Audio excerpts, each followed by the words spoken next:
Okay, thank you. Thank you again, councillors, and welcome to our council meeting this evening. May I also extend a warm welcome to members of the public who are watching our webcast. I would like to remind all members to turn your camera and microphone off if you haven't done so already. Before we turn to the business for the meeting, I will ask Vicky Shaw to undertake a roll call of members. Please, can I ask you to introduce yourself for the benefit of people watching the webcast and to speak clearly into your microphones. When you have finished speaking, please turn your camera and microphone off. Roll call. Vicky. Good evening, members. Councillor Anderson. Good evening. Councillor Tom Anderson, present. Councillor Berry. Good evening, Councillor Bruce Berry. Councillor Bird. Good evening, Councillor Joe Bird, present, thank you. Councillor Brame. Good evening, Councillor Alan Brame. Councillor Burgess-Joyce. Good evening, Vicky. Present and correct, Councillor Burgess-Joyce. Councillor Cameron. Good evening, Helen Cameron, present. Councillor Cannon. Good You're on evening, mute, Councillor Councillor. Cannon, present, thank you. Thank you. Councillor Carubia. Good evening, Vicky. Councillor Carubia present, thank you. Councillor Cleary. Yeah, Pat Cleary present, thanks Vicky. Councillor Clements. Good evening, Mr Mayor. Councillor Wendy Clements present. Councillor Cooke. Good evening, present. Councillor Corkhill. Andy Corkhill present. Good evening, everyone. Councillor Cottier. Good evening, everyone. Tony Cottier, present. Councillor Cox.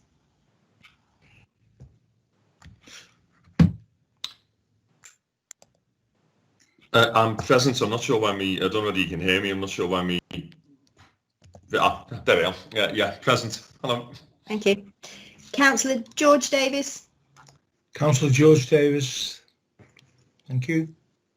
Councillor Foulkes. Councillor Steve Foulkes present. Councillor Frost. Good evening, Councillor Sam Frost present. Councillor Gardner. Good evening, Councillor Andrew Gardner present. Councillor Gilchrist. Yes, good evening, Councillor Phil Gilchrist present, thank you. Councillor Greaney. Good evening, Councillor Carl Greaney present. Councillor Green. Good evening, Councillor Jeff Green present. Councillor Gray.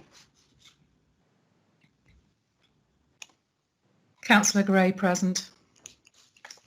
Councillor Paul Hayes. Good evening, Paul Hayes present. Councillor Stephen Hayes. Good evening, Steve Hayes present. Councillor Andrew Hodson. Good evening, Mr Mayor and Vicky, I'm here. Councillor Cathy Hodson. Councillor Catherine Hodson present. Councillor Johnson. Good evening, Councillor Jenny Johnson present, thank you. Councillor Adrian Jones. Yes, I'm here. Councillor Chris Jones. Evening, Vicky, yes, I'm present. Councillor Tony Jones. Evening, Vicky. Councillor Tony Jones present. Councillor Jordan. Evening, Vicky. Councillor Mary Jordan present. Councillor Kelly. Stuart Kelly present. Councillor Kenny. Councillor Brian Kenny present, thank you. Councillor Leech. Good evening, Councillor Lisa Leech present. Thank you. Councillor Lewis. Good evening, Mr Mayor. Councillor Ian Lewis present. Thank you. Councillor McLaughlin. Good evening, Councillor Murray McLaughlin present. Councillor McManus.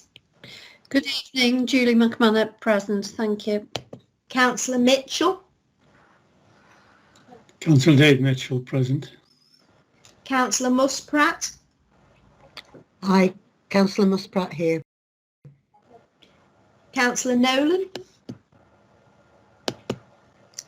Good evening, Councillor Yvonne Nolan, present. Councillor Norbury. Hi, Councillor Norbury present. Yeah, cheers. Councillor Povall. Hello, good evening, Cherry Povall present. Councillor Rennie. Councillor Leslie Rennie, present. Councillor Robinson. Good evening, Councillor Jean Robinson, present. Councillor Rowlands. Good evening, Vicky. Councillor Rowlands, present. Councillor Spoor. Good evening, Councillor Spoor, present. Councillor Spriggs.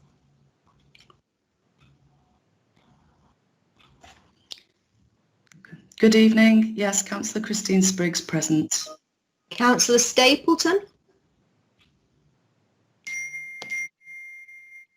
Good evening, Vicky. Yes, Councillor Stapleton here.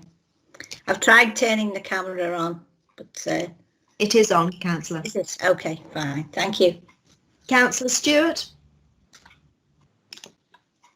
Good evening, Councillor Paul Stewart, present. Councillor Sullivan.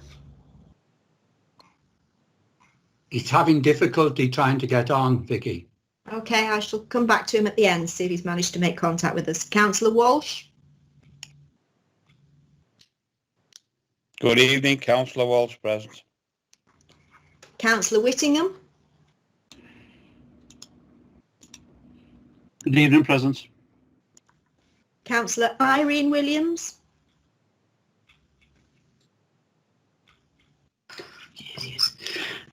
Good evening, Councillor Irene Williams, present. Councillor Jerry Williams. Councillor Jerry Williams, present.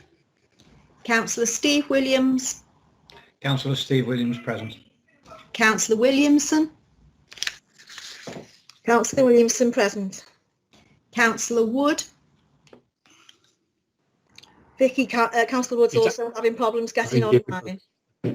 Okay, we'll come back to Councillor Wood. Councillor Wright. Councillor Alison Wright, present. Thank you. Has Councillor Sullivan managed to be connected yet? Apparently Councillor Sullivan is rebooting his computer, so he hopefully will be with us soon. And Councillor Wood, are we still trying to connect Councillor Wood? Yes, I think so. I think everybody else is present, Mr. Mayor. Okay, thank you, Vicky. Okay, are there any other members present? Please, can you, any other members that haven't been called out? Could you indicate now? No? Okay, thank you, members. Okay, let's just move on then. Declarations of interest.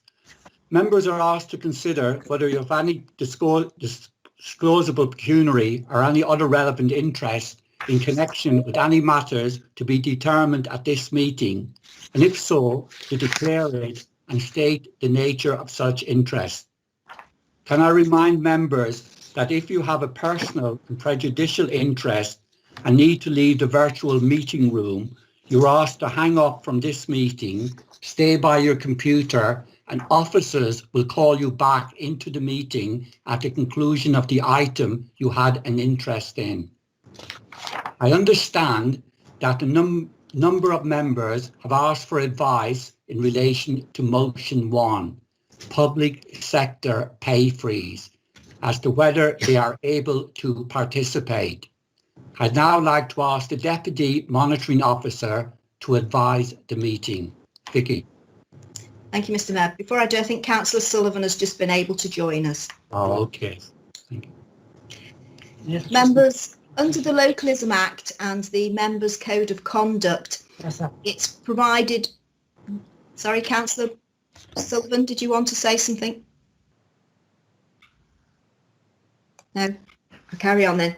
The Localism Act and the Members' Code of Conduct provide that where a member or their spouse or partner, a family member, friend or close associate has a disclosable pecuniary interest in any matter to be considered at a meeting, they may not participate in any discussion or vote on the matter.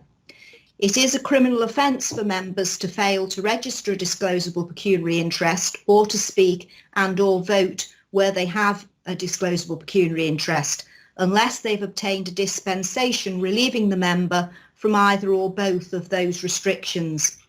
The first motion on notice to be debated at this evening's council meeting relates to that part of the Chancellor's spending review statement concerning pay rises in the public sector. This is a matter that is therefore likely to affect the interests of a number of partners, family, friends or close associates of members, as well as a number of members themselves, which means that a significant number will need to declare an interest and leave the meeting room while the motion is being debated. The Leader of the Council has therefore submitted a written request to the Monitoring Officer that Council grants a general dispensation for this meeting only to all members to be present, speak and vote where they would otherwise have a disclosable pecuniary interest in respect of notice of motion number 1 on tonight's agenda. The Monitoring Officer has already provided written advice to members with which I concur, and has advised that from the number of members who have indicated that they will be affected, the test for granting a dispensation would be met on the grounds that the representation of different political groups would otherwise be affected so as to alter the likely outcome of any vote, and quite possibly there would otherwise be so many members prohibited from participating that the transaction of business would be prohibited if it means that the meeting would become inquorate at that point. The Monitoring Officer and I are also of the view that given the nature of this motion on notice and its contents, it is highly likely that the courts would agree with the Council if members tonight were of the view that the test that this would be otherwise appropriate was also met. So I think the Mayor would like to move something in relation to a dispensation. I can confirm that all members can vote on the dispensation issue, even if they have a DPI in relation to the notice of motion. Okay, thank you, Vicky. I believe Councillor Wood is now in the meeting, but I think Councillor Sullivan is having difficulty with his microphone. Okay. So given the advice we have just received, I'm now going to move that Council grants a general dispensation for this meeting only to all members to be present. Yes. Mr. Mayor, I had my hand up. I just wanted to ask a question of Vicky, if you don't mind. Sorry, I didn't see that. All right, sorry. I'm just going. Okay, David, go ahead. Sorry, forgive me for this is really for protection of members, if I'm being honest, Vicky. Could you just explain to us how is it being wobbly? Sorry, there's somebody else speaking. It was just a question as to how can a dispensation against a criminal act be given by the council. I just wondered if you could just explain a little bit more, because I'm just concerned for members that we may be going down a bit of a cul-de-sac which could cause members some difficulties if they work for the public sector. So forgive me, Vicky, for just qualifying that, but you're effectively giving dispensation for a criminal act. No, it's a criminal act if you vote or if you speak or vote and you haven't obtained a dispensation. Right. Okay. So that's obtained the dispensation, then it's no longer a criminal act. Okay, fine. Thank you very much indeed. Sorry to be pedantic, but it's very important that we don't have people getting in the wrong direction with their jobs. Thank you. Okay, thank you, Vicky, for that. Okay, I'll repeat what I've just said before. So given the advice we have just received, I will now move that Council grants a general dispensation for this meeting only to all members to be present, speak and vote where they would otherwise have a disclosable pecuniary interest in respect of notice of motion number 1 on the agenda, on the grounds that it is appropriate in the circumstances to grant such a dispensation. Do I have a seconder, please? Mr. Mayor, I'll second that. Yes, thank you. That was Jeanette, was it? Yeah. Well, sorry, Mr. Mayor, that's Jeanette. Yeah, okay, thank you. Do any members wish to comment, or can we agree this by assent? Is that agreed? Agreed. Agree. Councillor Green has his hand up, Mr Mayor. Right. I can't see it. Sorry, I've got something on my screen here. Councillor Green? It's not related to this. It was the general interests. Have we reached that point yet, Mr Mayor, Vicky? I think that's the next item the Mayor's going to deal with. Councillor yes, Green, if this is agreed. Councillor Yvonne Nolan. Yvonne? It's on a separate motion, Mr Mayor, not on this item. I think, Okay. Mr Mayor, it's agreed by assent that we agree the dispensation. And I think That's members all now agreed, get the yes, hands to okay. declare their interest. Okay. Jeanette, did you want to, sorry. Mr Mayor, mine was on motion number 7 as well, around declaring a interest of the group en masse. Thank you. Okay, no, I'm going on to that next. You're Thank you. Anticipating it. Thank you. Okay, so that's been agreed. Thank you. I've also been informed that all the Labour members present wish to declare a personal interest in respect to motion 5, Union Learning Fund. If any member of the Labour group does not wish that this declaration be recorded, can they indicate now? No? Okay. Can members please indicate now if there are any further interests they wish to declare? Now's opportunity. Jeff? Thank you, Mr Mayor. I just wanted to declare a personal interest in respect of notice of motion 6. My father is currently receiving care. Okay, thank you, Jeff. Anyone else? Looking to see it. No. Can't see any other hands up. Mr Mayor. Yes, Oh, Mr yeah. Mayor. Yvonne, yes. Yvonne. Yeah. Declare an interest in respect of notice of motion number 3. Mr Mayor, I'm a governor of the Clatterbridge Cancer Centre. Okay, thank you, Yvonne. And Mr Mayor, Oh, yes. Okay, sorry, Mark. Yes. it's okay. I'd like to declare an interest in notice of motion 7, a non-pecuniary, as I'm a trustee of Feeding Birkenhead, which is mentioned in the notice of motion, the amendment to the notice of motion. Thank you. Councillor Anita Leech. Anita? Thank you, Mr Mayor. I also have a parent in care. Yeah, thank you, Anita. Anyone? No one else? Have I missed anyone? Mr Mayor. You missed me, Mr Mayor. Yes, Councillor go ahead. Mr Mayor, you've missed me. Okay, they're not coming up as quick. Right, Les Rowlands, Councillor Les Rowlands. Thank you, Mr Mayor. Can I just declare a personal interest by virtue that my wife works for the Education Department? Yeah, thanks, Les. Councillor Mary Jordan. Thank you, Mr Mayor. Can I declare a personal interest as I'm an employee of the Clatterbridge Cancer Centre? Right. Is there anyone else? Yes, Mr Mayor. Yeah. Yes, Mr Mayor. Yes, Mr Mayor. Okay. I'm not seeing your names coming up. That's the problem.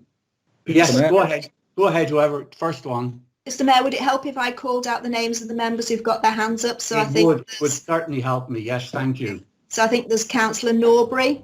Councillor Tony Norbury, please.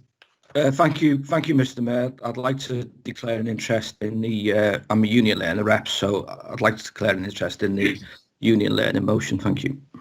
Okay. Councillor Rennie. Yes, Councillor Rennie.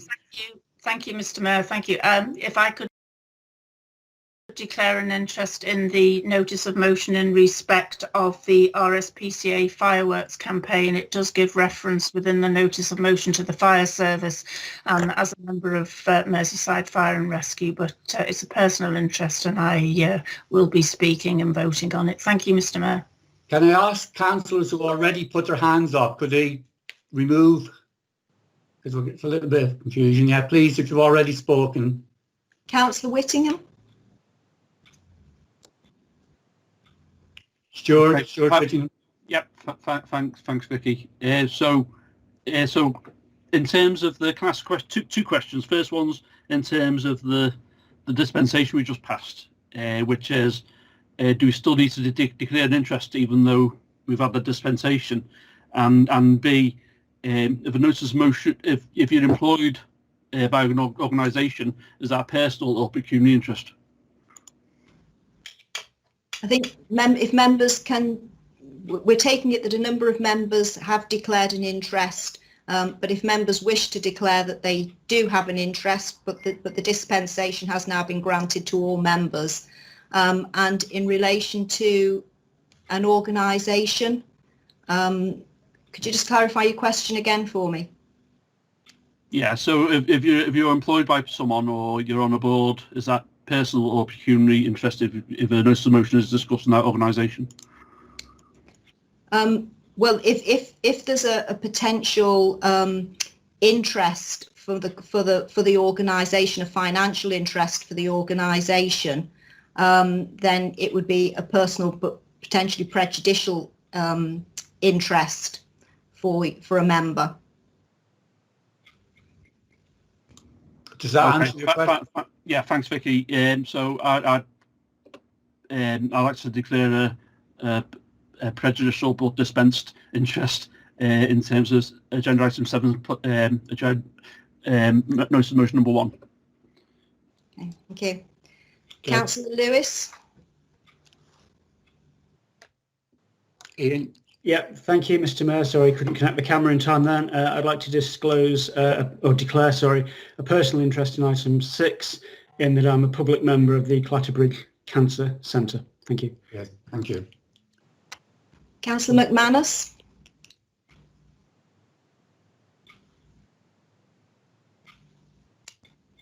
Julie. Councillor McManus. Sorry, sorry, didn't have my mic on. I want to declare an interest in motion number 7, tackling child poverty and deprivation on Wirral, in that the organisation I work for has received monies from some of these charities, some of these funding charities. Thank you. Councillor Spoor. Yeah, I would like to declare an interest, as I'm a public sector worker, obviously covered by dispensation, and I also, for item number 7, and I'm a member of a community group that's received funding as well. Thank you. Councillor Adrian Jones. Thank you. I'm, as a former regional official for UCU, Northern Ireland and the northwest of England, I receive a UCU pension. It's a trade union. Councillor Kenny.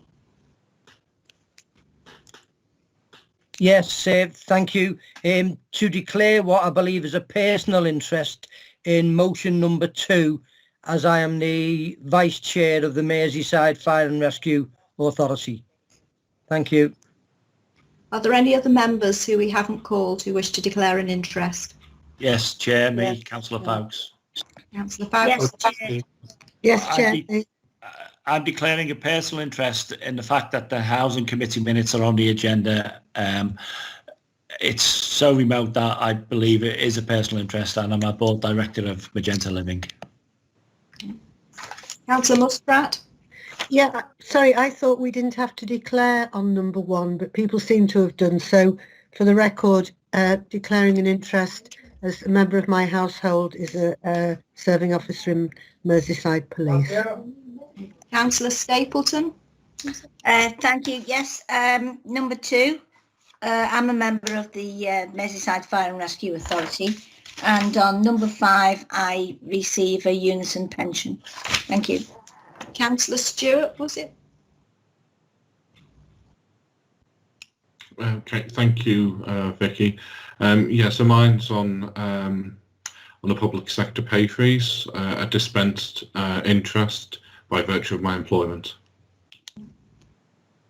Councillor Johnson. Oh, no, your hand's gone down. No, it's still up. Councillor Johnson. Yes, 1, as we're all public sector employee, I am. The UCU I will receive a pension from, so is currently contributing to on number 5. So that's a personal interest, I guess. Number 6, I think it's a personal interest. My son works in adult social care. Thank you. Councillor Cox, we dealt with Councillor Cox. Any other members who've still got their hands up? Yeah, Yes. Vicky. Thanks. Item number 4, I'm going to declare a prejudicial interest and remove myself from the debate because I don't believe I can look at it balanced and without predetermination. It actually states a shift from individual ownership of vehicles to the use of travel services. Whilst it's welcome that we're actually getting to the crux of the matter, that the Greens wish to get rid of all cars off the road. Chair, Mr Mayor, this is actually the debate, Mr Mayor. Thank you. Okay, Tony, just declare the interest, okay? Well, the interest is because of what the actual statement that's within it, Mr Mayor. That's the whole point, otherwise it wouldn't be valid.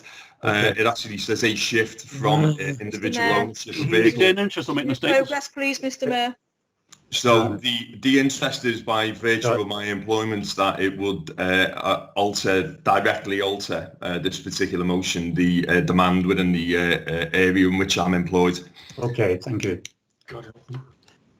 Any others? Anyone else? Mr Mayor, I've got my hand up. I'm a civil servant with regarding to motion number 1. Thank you. Okay, thank you, Gina. Anyone else? Yes, please, Mr Mayor. It's Councillor Chris Jones. I'm declaring an interest because I work in the NHS.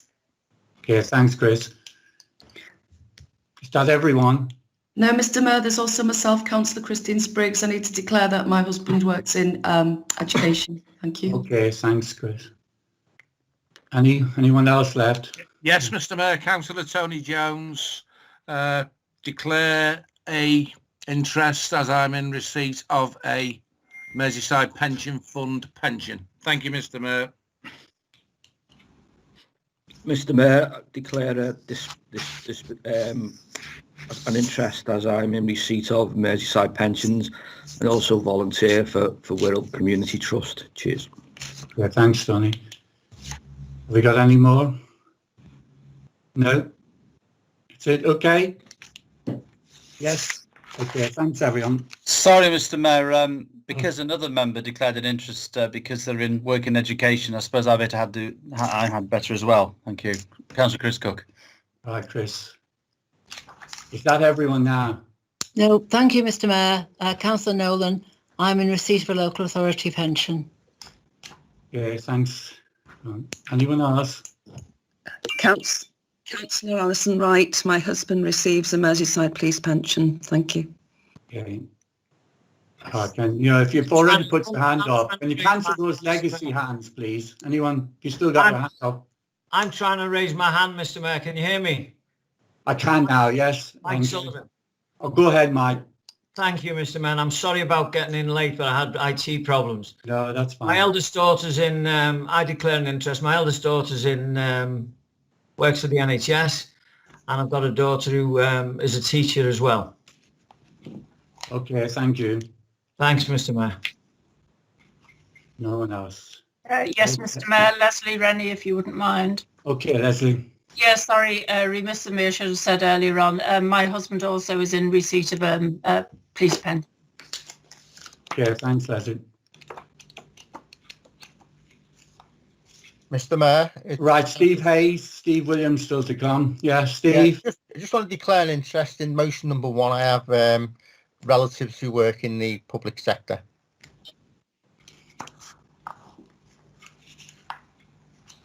Who have we got? Tom Anderson? Tom? No? I think Councillor Jerry Williams, perhaps, Mayor. Okay. Jerry? Yeah, I have a relative in the public sector, that's all. Thank you. And Steve Williams? Thanks, Jerry. Thanks, Mr Mayor. I'm in a receipt of a Merseyside police pension. I think I better declare an interest as well. My son works for the Civic Aviation Authority, so that's the public sector. So sorry, Mr Mayor, to come in so late, but I thought, being as how we had a dispensation, it wasn't required to declare an interest. That's what I thought as well. Yeah, having noticed everybody else seems to have ignored that one, I would also like to declare an interest in notice of motion 1 with relatives that work in the public sector. Okay, thank you. Right, have we covered everyone? Mr. Mayor, sorry, my hand's up. It's Sam Frost. In a similar vein to yourself, I have family members that work in the public sector. Thank you. Yes, thanks, Sam. Tony? Yes. It's Irene here as well. Our councillor Irene Williams. Yeah, I've got a relative in the civil service as well. Thank you. Okay, thank you. We must have exhausted everyone by now, have we? Yes. Okay. I think we can move on. I think everyone has been very clear about everything. Okay, second item, Mayor's announcements. I just want to make a few little announcements before we move on to the next item. Right, on the 6th of October, the Mayoress and myself raised the green flag in Vale Park in New Brighton. I would like to congratulate the officers and volunteers for their excellent work in keeping the park in such a beautiful condition. People, I think, at this particular time appreciate their parks more than ever, particularly in, you know, having doing lots of walking and that. So the work in our parks is excellent. Also on the 6th of October, we unveiled the 300 bench near Harrison Park. This was a chatty bench, and it's on the promenade, and we did it with members of the Older People's Parliament. Lovely event.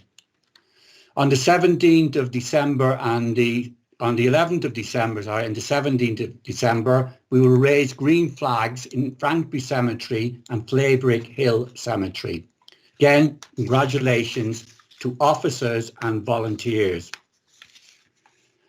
We were present for the recording of the Remembrance Service at the Priory, Birkenhead. We also attended an outdoor Remembrance Service at Egremont Primary School on the 11th of November.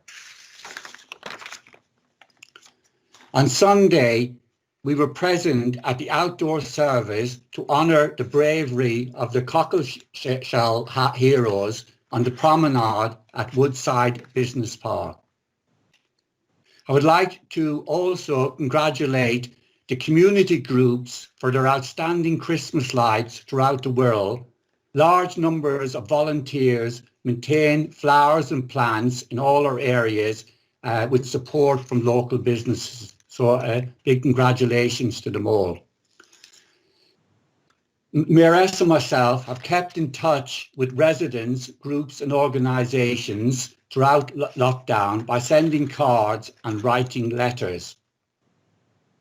I think a feature of the COVID-19 pandemic on the Wirral has been the remarkable growth of community self-help from neighbours checking on each other, with hundreds of self-aid groups with excellent support from leadership from the council officers and all political groups. However, I think we must remember that while disasters have the potential to bring people together and to unlock all the benefits of shared social identity, they also spotlight how the poor, the vulnerable, the homeless and those who are discriminated against all suffer more during and after pandemics.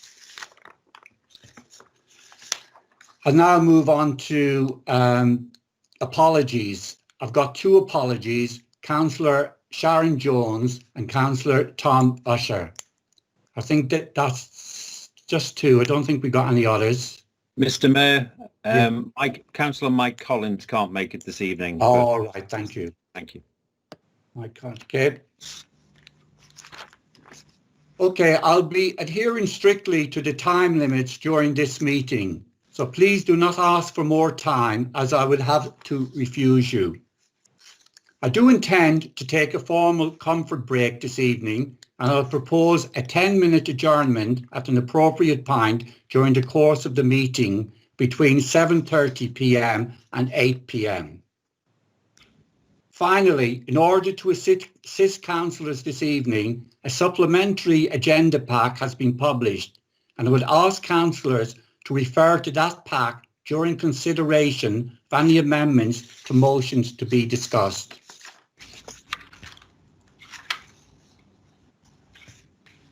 Right, I will now move approval, sorry, minutes. Turning to item 3, we are asked to approve the minutes of the council meeting held on the 19th of October 2020. I will move approval of these minutes as a correct record. Do I have a seconder?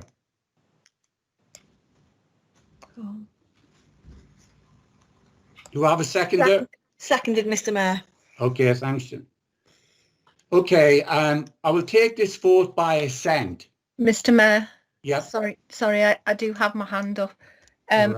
It was just to say that I can't agree the minutes in full, as it's under petitions. It's quoted as Prestbury Avenue. In terms of petition raised by Councillor Greaney, it should be Pasture Avenue. Right. Can we agree that change? Is that appropriate, Vicky? Mr. Mayor, I think that's a minor amendment that can be made to the minutes if members are prepared to agree that. Okay.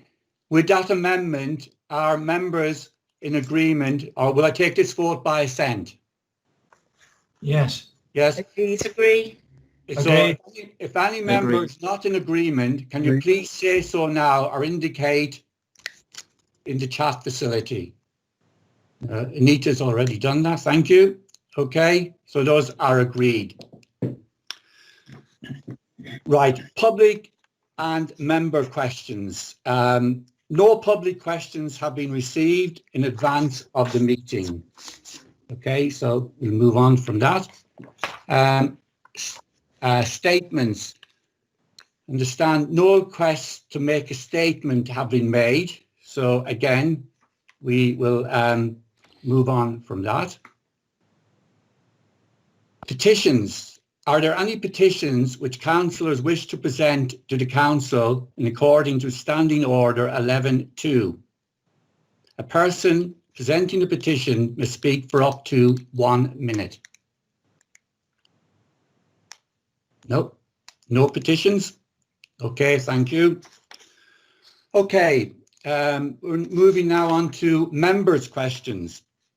2 questions have been submitted in advance of the meeting. I would firstly like to invite Councillor Phil Gilchrist to put his question to Councillor Tom Anderson. Phil. Thank you, Mr. Mayor.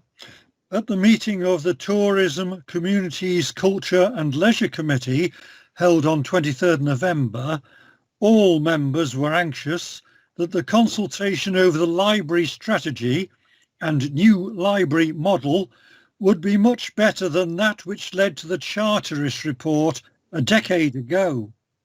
Can the Chair ensure that all of the arrangements will be made so that the public can be assured that it will be thorough, comprehensive and inclusive? Thank you, Mr. Mayor. Thank you, Councillor Gilchrist. Councillor Anderson. Thank you, Mr. Mayor, and thank you, Councillor Gilchrist, for your question, which I very much welcome. As Councillor Gilchrist will know, we both campaigned back in 2009 against the flawed library consultation, which was a bid to close our community libraries. And like him, I gave evidence to the Charterist inquiry that resulted in the conclusion that unfortunately the council failed to uphold its legal obligations. And I believe that over the past few years, actually, we've both asked various cabinet members over the years about an upcoming library strategy that cost thousands in consultants' fees that we haven't yet seen or come to fruition. But please just let me assure Councillor Gilchrist that my committee will embark on a consultation that will be thorough, inclusive and comprehensive.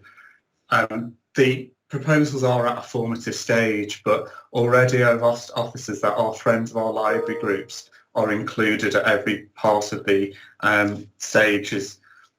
We will include multi-channel consultations, and the principles will be that one of the first ones that sufficient reasons which were not given in the original one for particular proposals are allowed, and that we give consideration to each and a response to each of those, that the public will be made aware of all the factors and the reasons why we're taking these decisions, but also give adequate time for consideration and response, and that decision makers will ensure that the final product of the consultation will be taken into account when we do make any decision at committee.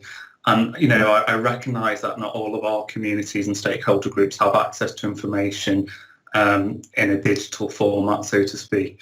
So this will be a primary consideration at all stages of the consultation. So we'll have paper consultation and site-based consultations when appropriate and safe to do so. But it's imperative that we do. 15 seconds left, Councillor Anderson. 15 seconds. Well, Mr. Mayor, it's an important question. So I'd just like to, if I may, just highlight that we will engage community groups in the preliminary work.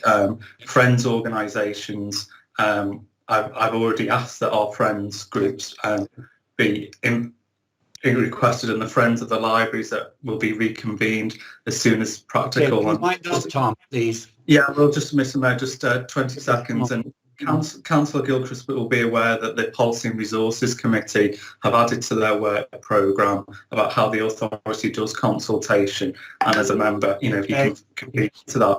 But, you know, anyone... Tom, that's it. Otherwise, we won't get through the... Well, Mr. Mayor, we spent 25 minutes on declarations of interest that were not in there, so I just thought I'll give a comprehensive answer to Councillor Gilchrist about the library's consultation that where we were found previously to be unlawful, but there you go, I'll stop. Okay, thank you. Thanks very much, Tom. Okay, I'd now like to invite Councillor Pat Cleary with his question to Councillor Liz Gray. Pat. Thank you, Mr. Mayor. My question for Councillor Gray is... to Council in September. Oh, sorry. I'll start again. As the welcome rollout of carbon literacy training within the Council has begun, can Councillor Gray tell Council how many carbon literacy training sessions have so far been concluded? How many members were timetabled to attend those sessions? How many members attended these sessions in full? And how many members attended these sessions in part? Thank you, Mr. Mayor. Yeah, thank you. Councillor Gray. Thank you, Mr. Mayor. Thank you, Councillor Cleary. Thank you for this chance to discuss our carbon literacy training. In answer to your questions, as part of the Council's commitment to become a carbon literate organisation, 5 carbon literacy courses will have taken place by the 10th of December. The courses have been delivered by APSI Training, who are approved trainers, and over 80 people will have attended the course by the 10th of December. And to pass the course, each delegate is required to attend the course in full and to present a personal action plan, which is assessed by the Carbon Literacy Trust, who moderate the course. We will be holding further carbon literacy courses in the new year, and at least one of these will be delivered on weekday evenings and weekends for members who work during the week. We're also intending to hold virtual climate emergency carbon reduction briefings and roadshows next year for all staff and all members. There are 3 levels of carbon literacy: bronze, silver and gold, and from a review of the carbon literacy criteria, it looks like Wirral Council is on our way to silver at this point, and we're not finished yet. Earlier this year, the Cabinet received a detailed briefing on climate emergency, and we also held several climate emergency workshops for members, with 30 members attending at least one of those sessions. And the officers and myself have already attended extra training with APSI Energy and with the United Nations. The carbon literacy course is designed for senior officers. To answer your question about how many attended these sessions, one member did give apologies for one of the courses, but has rescheduled to take part in a later course. You asked how many members attended in full and how many in part. For the recent training, 16 members attended and 2 members were... Councillor Gray, 15 seconds left. 16 attended the recent training. 2 members were not able to attend both sessions, and so they will have to attend a further session in order to pass the course, along with submission of a personal action plan, which I believe they intend to do. Thank you for your question. Okay, thank you very much, Councillor Gray, for that. Okay, so those were the 2 questions. We'll now move on to matters requiring approval for consideration by the council. And the first one is the 2020-2021 revenue budget monitor quarter 2 and COVID-19 budget position statement, and that's on pages 15 to 18. This is a referral from the Policy and Resources Committee held on the 11th of November 2020, calling Councillor Jeanette Williamson to move the recommendations detailed in the report. Jeanette. So moved, Mr Mayor. Calling Councillor Leech to second. Seconded, Mr Mayor. Thank you. Okay, Councillor Williamson, you now have 5 minutes to speak to your motion. Mr Mayor, given that we spent nearly half an hour on the first part of this and that some members have gone over their allotted time, I don't intend to speak on this. Okay, thank you. Okay. Mr Mayor, can I ask a question? Yes, are there any speakers? Just a moment. Are there any speakers? Jeff? Yes. I think it says about, it talks about answer questions on this rather than speakers. But Mr Mayor, can I just ask Jeanette, or the Leader of the Council, sorry, can I ask the Leader of the Council whether she agrees with me on item 5A, where on the front of the sheet it talks about asking the Council to approve the increased budget in relation to COVID-19 funding of 42.5 million, which we received from the government for use across the council, and the 132 million, 132.7 of funds made available to for organisations as passported funding. And would she agree with me that that those resources have been very welcome, that they've enabled the council to support offer vital support to Wirral businesses? They've helped with local track and trace, the localisation of track and trace. They paid the £6 million of cost of the real living wage to care workers who have contracts, or care centres that have contracts with the council.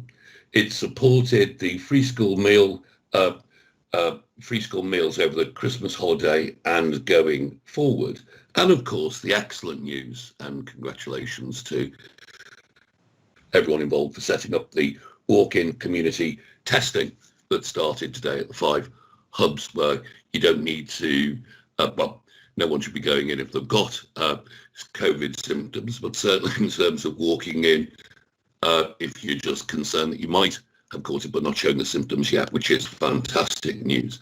And so I think rather than just let it pass unmentioned, Mr Mayor, given that we are asking the council to adjust the budget by that, the spending of the budget by that amount, I just wondered whether the Leader of the Council would agree with me that this funding has been excellent from the government, and it has allowed us to do many really important things. Okay, Jeanette, can you just hold that a minute? I just want to see if there's any other speakers before I ask you to respond to that. Okay, have we got any other speakers on the motion?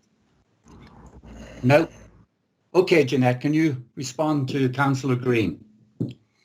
Thank you, Mr Mayor. Thank you, Jeff. I'm not aware that this was an item whereby questions can be asked. More to the point, I think your question was wholly rhetorical, where you don't really require an answer from me other than to say all funding is welcome during the COVID pandemic. I think it's a bit rich that you've mentioned free school meals, given your government voted against it and were voted against it and were shamed into changing their mind. So I am glad that I put that agenda item on P&R, and that P&R voted to put additional funding in and pass it over to the Children's Committee.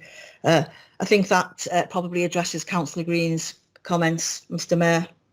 Okay. Mr Mayor, I think I've got Councillor Mike Sullivan, I think, wants to say something. I did miss him. Your picture is not coming up, Mike. So, okay, go ahead. Sorry, Mr Mayor. After the rhetoric from Jeff Green there, I'd like to remind all the members that over 60,000 people have lost their lives through this government's ineptitude and bungling of finance.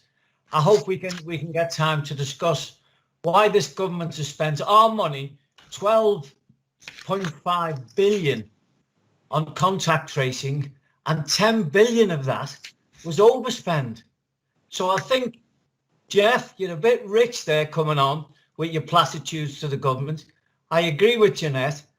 10 billion, not million, 10 billion of our money has been misspent and misused. Thank you, Mr. Mayor. Okay, thank you, Councillor Sullivan. Okay, I don't think I've got anyone else wanting to say anything. So the seconder of the motion, Councillor Leech, you have up to 3 minutes to speak to the motion. Thank you, Mr. Mayor. In line with the time that we've taken at the beginning of the meeting, I don't choose to speak any further on this. Thank you. Appreciate that. Thank you. And now a right of reply, Councillor Williamson. Again, 3 minutes. Mr. Mayor, I don't intend to use that 3 minutes. I think that I would just like to completely support what Councillor Sullivan has just said. Cheap politics don't really have a part to play in this. Thank you. Okay, thanks, everyone. Right, there'll be no further comments. We'll now move to the vote. I will take this vote by assent. So if any member is not in agreement, can you please say so now or indicate in the chat facility?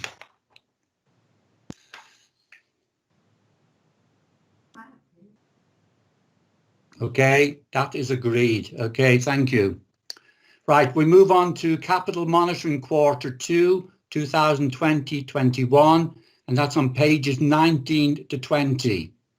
And this is a referral from the Policy and Resources Committee meeting held on the 11th of November 2020. Now calling Councillor Jeanette Williamson to move the recommendations detailed in the report. Jeanette. So move, Mr. Mayor. I call on Councillor Anita Leech to second. Anita. Seconded, Mr. Mayor. As previously, Councillor Williamson, you now have 5 minutes to speak to your motion. Mr. Mayor, I don't intend to speak to this tonight.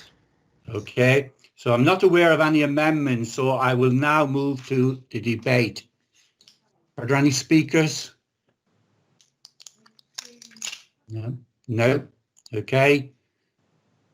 Okay, seconder of the motion, Councillor Leech, again, 3 minutes if you wish to speak. No, thank you, Mr. Mayor. Thank you. Proposer of the motion, Councillor Williamson, again, 3 minutes if you wish to speak. I don't wish to speak, Mr. Mayor. So no further comments. We'll now move to the vote. Now, again, I'll take this vote by assent. So if any member is not in agreement, can you please say so now or indicate in the chat facility? No, so then that is agreed. Okay, we'll move on to Council Tax Base Report 2021 to 2022, Tax Base Discounts and Exemptions and Local Council Tax Reduction Scheme, pages 21 to 22. This is a referral from the Policy and Resources Committee meeting, which was held on the 11th of November 2020. I call on Councillor Jeanette Williamson to move the recommendations detailed in the report. Jeanette. So, Mr. Mayor. Call on Councillor Leech to second. Anita. Seconded, Mr. Mayor. Right. Again, same. Councillor Williamson, you now have 5 minutes to speak to your motion if you so wish. Mr. Mayor, I'll speak very briefly on this. Right. Okay. The council tax initiatives that have been come from Policy and Resources, of course, have come from prior to P&R, from Cabinet, and I'm really pleased that we have helped 9,000 of our lowest income households with their council tax bills. I'm really, really proud that we have exempted our local women's refuge from council tax and also our care leavers from council tax. This is about our priorities as a council in helping the most vulnerable. Just also a mention on council tax recovery. It's worth putting on record that despite some comments that are being made publicly, Our collection rate as of November was down by 0.8%. The national average was down by 0.9%. So I think we can see that Wirral Council is more than holding its own in really challenging times. But the difference possibly between myself and other members is that I do push for and insist on an ethical debt recovery strategy. So that's all I have to say, Mr. Mayor. Thank you. Okay, thank you. I'm not aware of any amendments, so we'll now move to the debate. Anyone want to speak? Are there any speakers? Yes, I see a hand up somewhere. I don't know who it is. Councillor Burgess-Joyce, I think, Mr. Mayor. All right, okay. Apologies, Mr. Mayor. Do apologise. I don't think my name's coming up at the bottom for some reason. It was just on the point that Councillor Williamson, the leader of the council, has just pointed out. I think the first question would be, do you know exactly what the percentage of recovery of council tax or revenue of council tax is at the current time within the Wirral? And can I just sort of put on record my disappointment at the term that was used against my colleague Jeff Green before, where it was inferred that he was using cheap politics. One might suggest that cheap politics was trying to refer to previous cabinet as having had this success rather than the current committee system. I think the committee system proves that we're all in this together, and for the leader of the council to use a statement such as cheap politics seems slightly reflective. But if you could answer the question as to what the revenue is, that would be very helpful. Thank you, Mr. Mayor. Thank you. Your comments are noted. Councillor Burgess-Joyce, yes, I can. I have a statement to make. Apologies before Councillor Williamson's right of reply. Okay, Councillor Anderson. Thank you, Mr. Mayor. It was just a very quick one about the leader of the council and their statement on the ethical recovery of debt, which are very much welcome. And hopefully she can address this in the right of reply. But can she just confirm that in her years as Cabinet Member for Finance that we haven't employed any external organisations to recover debt? Thank you, Mr. Mayor. Yeah, thank you. Okay. Mr. Mayor, if there are no other speakers, can we move to the seconder? Yes, please, yes.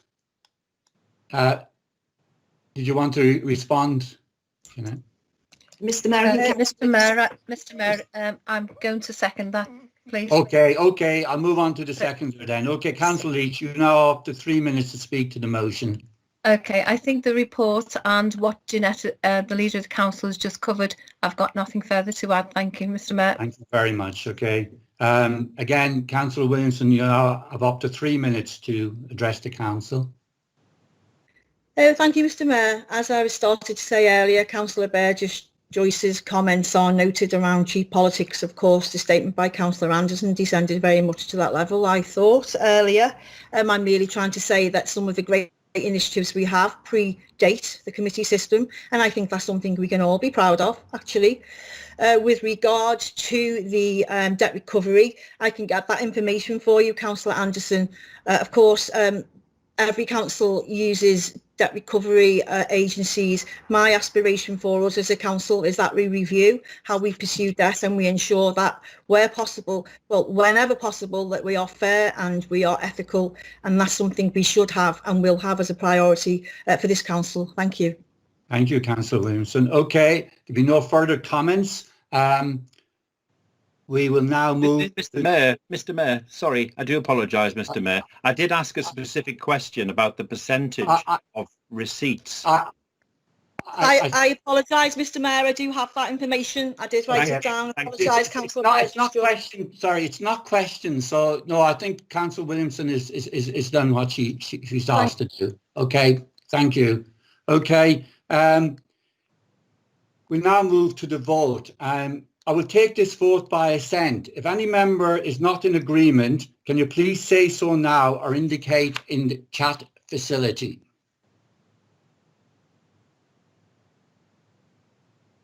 Okay, then that is agreed. Thank you, everyone. Right, we'll now move on to Amendment to Constitution, Council Standing Orders, pages 23 to 24. This is a referral from the Constitution and Standards Committee meeting held on the 25th of November 2020. I call on Councillor Phil Gilchrist to move the recommendations detailed in the report. Councillor Gilchrist. Thank you, Mr. Mayor. I'm pleased to do that. We've been operating the new system for several months now, and practical issues arise. One of the issues that arose was the ability. Okay, I just want you to have a seconder first, Phil. Okay. Thank you. And then I'll come back to you. Okay. I now call on Councillor Jean Robinson to second. Thank you, Mr. Mayor. I'll second the motion. Okay, Phil, you've got up to 5 minutes to speak to your motion. Thank you. Mr. Mayor, I certainly won't take it. We're in the early months of this new system. We have found some practical problems. One of those was ensuring that members of the public could put in their requests and that officers could process them fully and properly before any meetings that were held.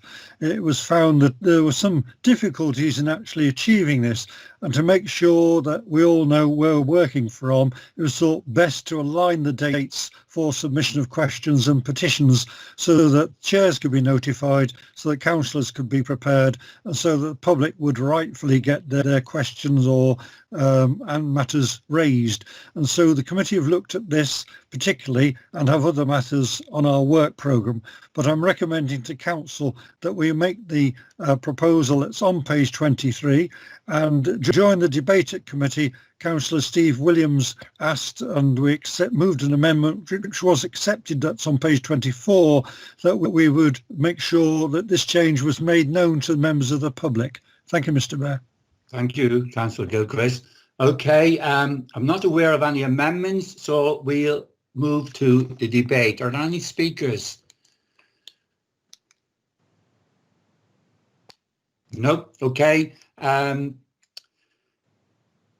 Move on to seconder of the motion. Councillor Robinson, you now have up to 3 minutes to speak to the motion. Thank you, Mr. Mayor. No, I'm fine. Councillor Gilchrist has covered everything. Thank you. That's good. Back to you, Councillor Gilchrist, the right to reply. 3 minutes. Nothing further has been raised, Mr. Mayor, and I believe members are assenting to this and look forward to them doing so. Okay, thank you. All right, no further comments. We'll now move to the vote. Again, I will take this vote by assent. So if a member is not in agreement, can you please say so now or indicate in the chat facility?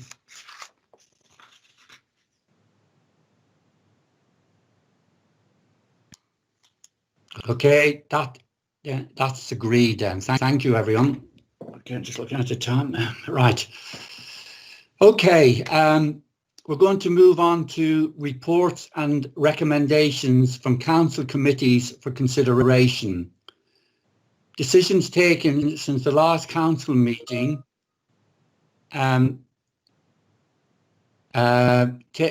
Decisions taken since the last council meeting, and that's on pages 25 to 132. We're going to have a 45-minute limit. No question will exceed 1 minute and no answer will exceed 2 minutes. So hopefully we can stick to that. Members are asked to receive the minutes of committee meetings listed on the summons, and this is now also the opportunity to ask questions of committee chairs.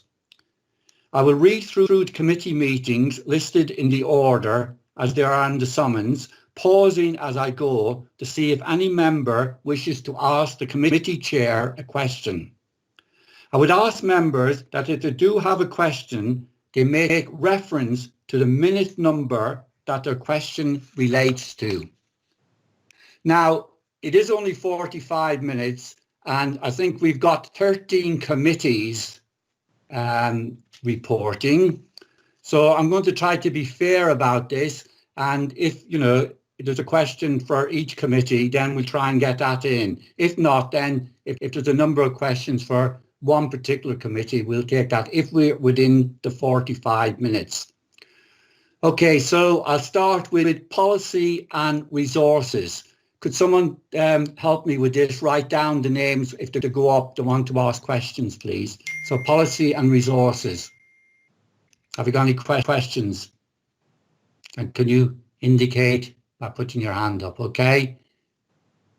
Steve, will someone record those for me? Yes, Mr. Mayor, I'll do that. So we've got one member, Councillor Gilchrist.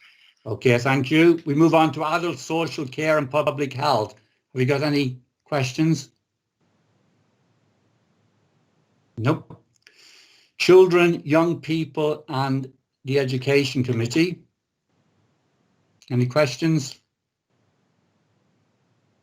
Nope. Economy, Regeneration and Development Committee. Sorry, Mr. Mayor, to interrupt. I see Councillor Cooke has got his hand up. Councillor Cooke, is that to ask a question in respect to the children's minutes? Yes, it is. Okay, Steve, thank you, Councillor. Right, yes. Yep, thank you very much. Come back to that now. Yeah, okay. Right. Economy, Regeneration and Development Committee. Have you got anyone? Nope.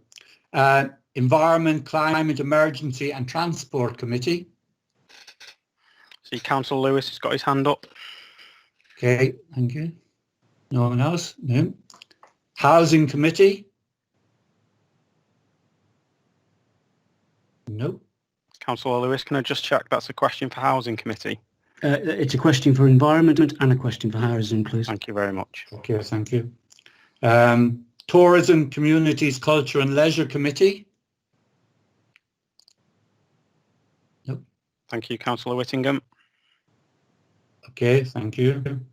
Partnerships Committee. Yep. Audit and Risk Management Committee. Yep. Licensing Act Committee. No. Pensions Committee. No. Planning Committee. No. Regulatory and General Purposes Committee.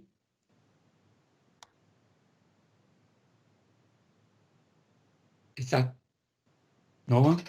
No, nobody. No, okay. Okay, what we'll do then, we'll start with the policy and resources, and if we have time, we can come back. Members might want to think about it if there's some time left within the 45 minutes. So, Policy and Resources Committee. Ms. Councillor Gilchrist. Councillor Phil Gilchrist. Phil, would you like to ask Councillor Jeanette Williamson your question? Yes, thank you, Mr. Mayor. I'll help by referring to the minute number 5, which is on page 26. And just give Councillor Williamson a moment to find that. It relates to the sale of land at Arrow Park Road, Upton. Mr. Mayor and members, the sale of this land caused some debate at the committee. The resolution talks about advertising the sale of the public open space as required by law. And then in section 5 asks that the objections should be considered by the Director of Regeneration and Place in consultation with the Chair of the Policy and Resources Committee. Could I ask that members are given a timetable for the advertising of this sale of the public open space? I appreciate it might not be achievable tonight in an answer, but can that date and detail be circulated to us? And when the objections are received, can members of the council be advised as to how many objections have come forward? Thank you, Mr. Mayor. Okay, thank you, Councillor Gilchrist. Okay, Councillor Williamson. Thank you for that, Councillor Gilchrist. Just, yeah, as you say, I won't be able to have that information probably tonight, but I will certainly make inquiries after this meeting and ensure that you're given that information as soon as possible. Thank you for that one. Thank you, Leader. Can that information be sent by email to all members so that they're appraised of it? Thank you. Yes, of course. Thank you very much. Okay, thank you, Councillor Williamson. Next one, Children, Young People and Education Committee, Councillor Cooke.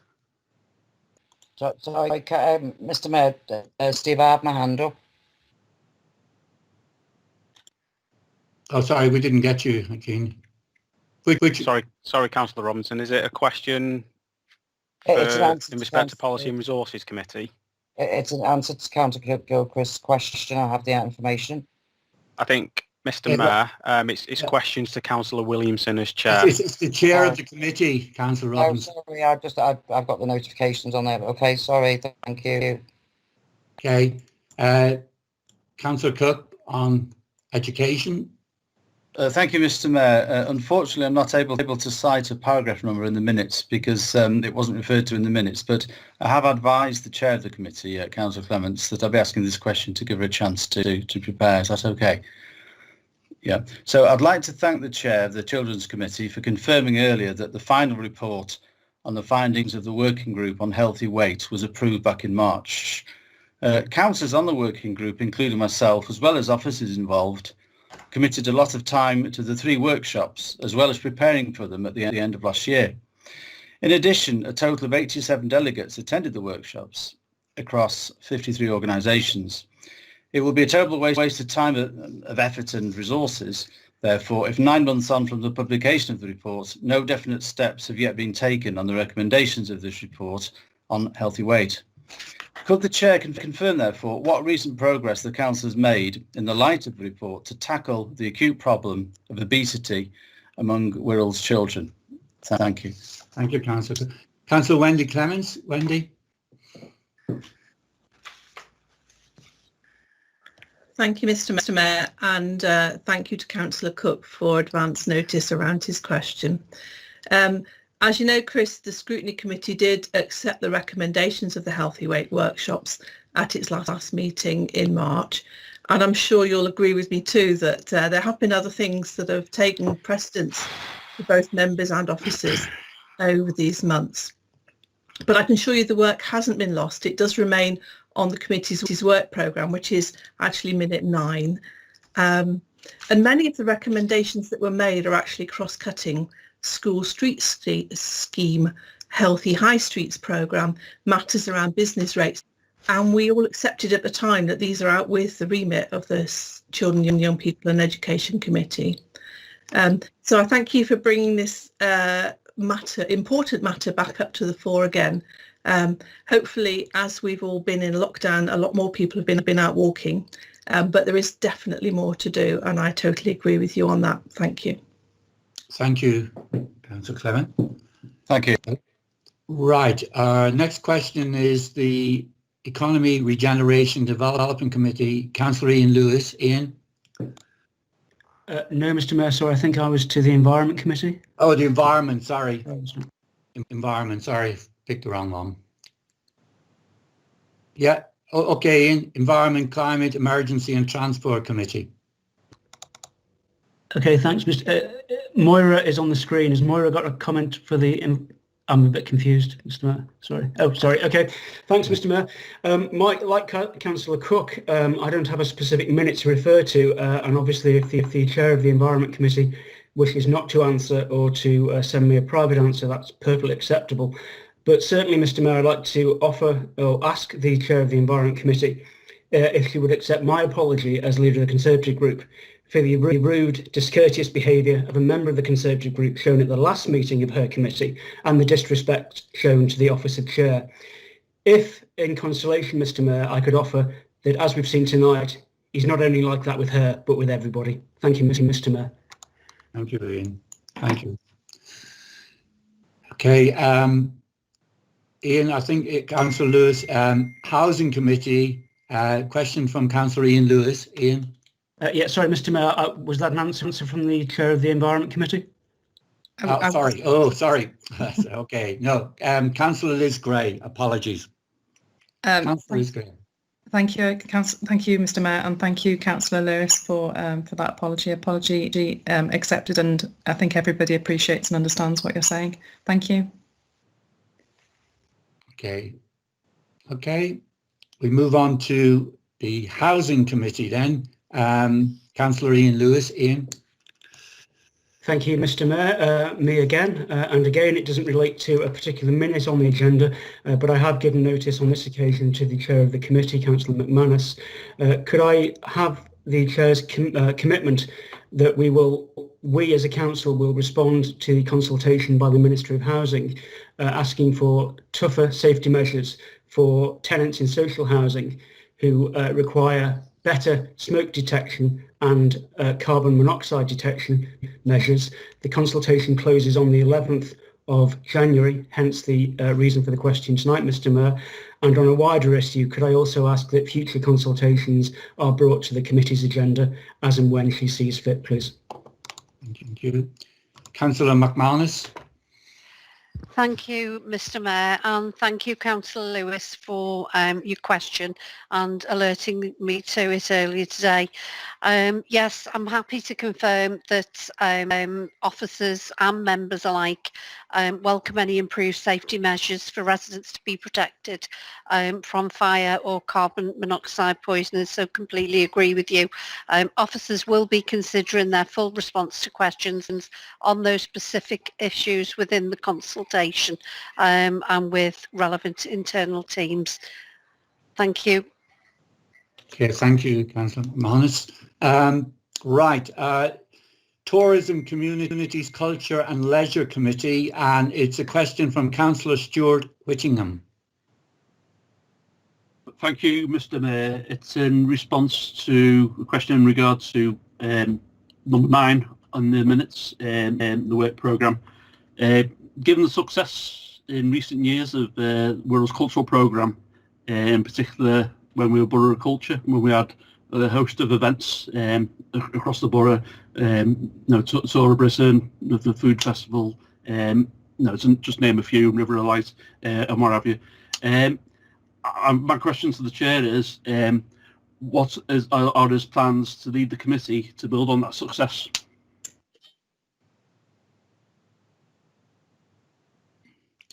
Okay, Councillor Tom Anderson. Thank you, Mr. Mayor. Thanks, Councillor Whittingham, for your question. Item number 9 relates into the work programme that is visible for all members to see in that.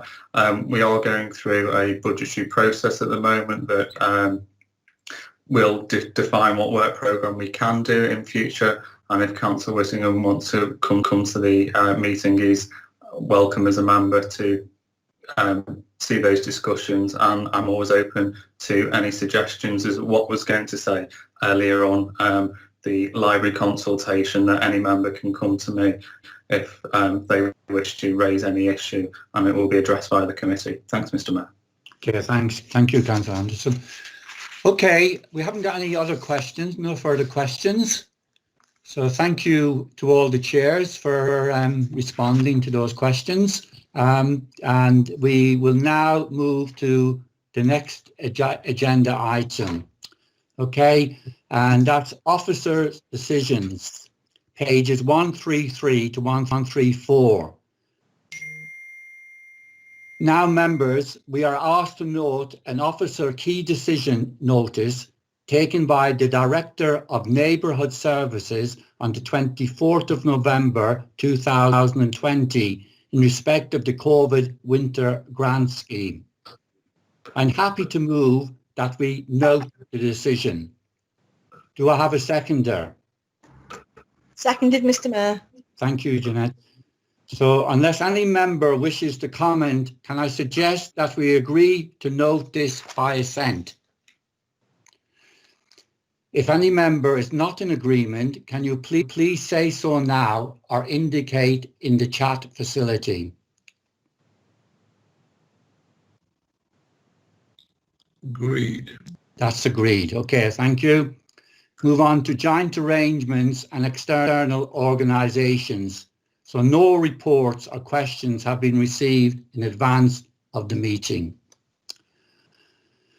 All right, our next one is notice of motions on notice of motions. Okay, I think if we had a break now for 10 minutes, I had intended to go on till about 7:30, but if we have our 10-minute break now, we could come back for 7:30.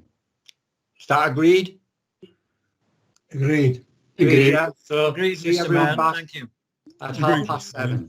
Thank Okay, you. thank you.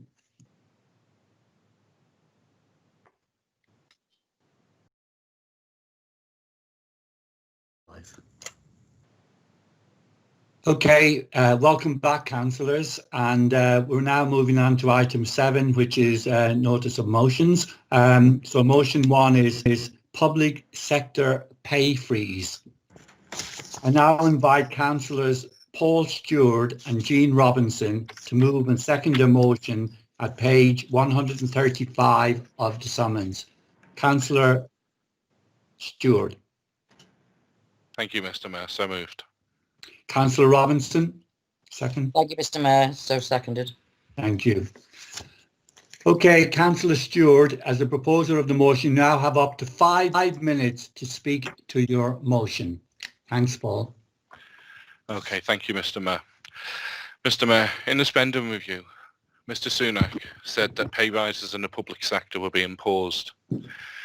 Our public sector staff and key workers have already faced a decade of pay freezes due to the political choice of the Tories and Lib Dems to freeze their pay under a political policy of austerity. And now they face another pay freeze for yet another political choice of this Tory government. Mr. Mayor, I emphasise that this is a political choice because that is what it is, a political choice of this government to make public sector workers and key workers pay for the financial situation the current country finds itself in as a result of this pandemic. The same government who made a political choice of handing more than £1 billion worth of contracts to companies run by Conservative friends and donors, £130 million to a Conservative donor for testing kits that were unsafe, £150 million for face masks, £700 million on overalls that couldn't be used. And as earlier mentioned in the meeting, 12 billion so far spent on a test and trace system that is still not working. Yet while this government is handing over vast sums of money for contracts to friends and donors, they are saying that those who saved our lives, working tireless throughout this pandemic, should pay the financial price for it as well. Earlier in the year, Mr. Mayor, government ministers stood on the doorstep and clapped for key workers. Now those government ministers have slapped the key workers with a pay freeze. Our public sector workers and key workers will feel a deep sense of betrayal from this government, and rightly so. Mr. Mayor, public sector workers, which include civil servants, NHS staff, teachers, police, firefighters, armed forces, and our own council staff, were on the front line during this pandemic. They were called upon to protect the public at a time at a significant risk to their own health during the greatest health and economic emergency of our lifetime, risking their lives to save ours during the pandemic. They nursed our loved ones. They kept our schools open for vulnerable children and children of key workers. They cared for the elderly. They kept our streets safe. Mr. Mayor, this pay freeze is a kick in the teeth for the key workers in the public sector who kept the country going through this crisis, who have risked everything during the pandemic to protect the public. These same key workers who willingly took on so much responsibility during this crisis are now being forced to tighten their belts. We should be protecting key workers now as they have protected us, working around the clock to help keep us safe and not targeting them to pay for this. Mr. Mayor, I move this motion and I ask that all members support this motion. Thank you, Mr. Mayor.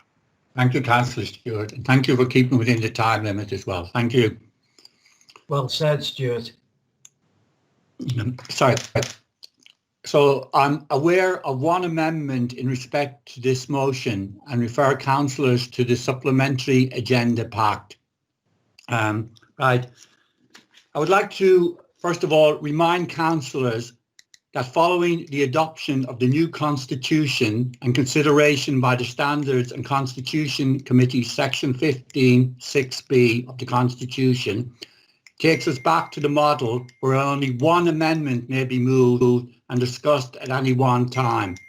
No further amendment may be moved until the amendment under discussion has been disposed of.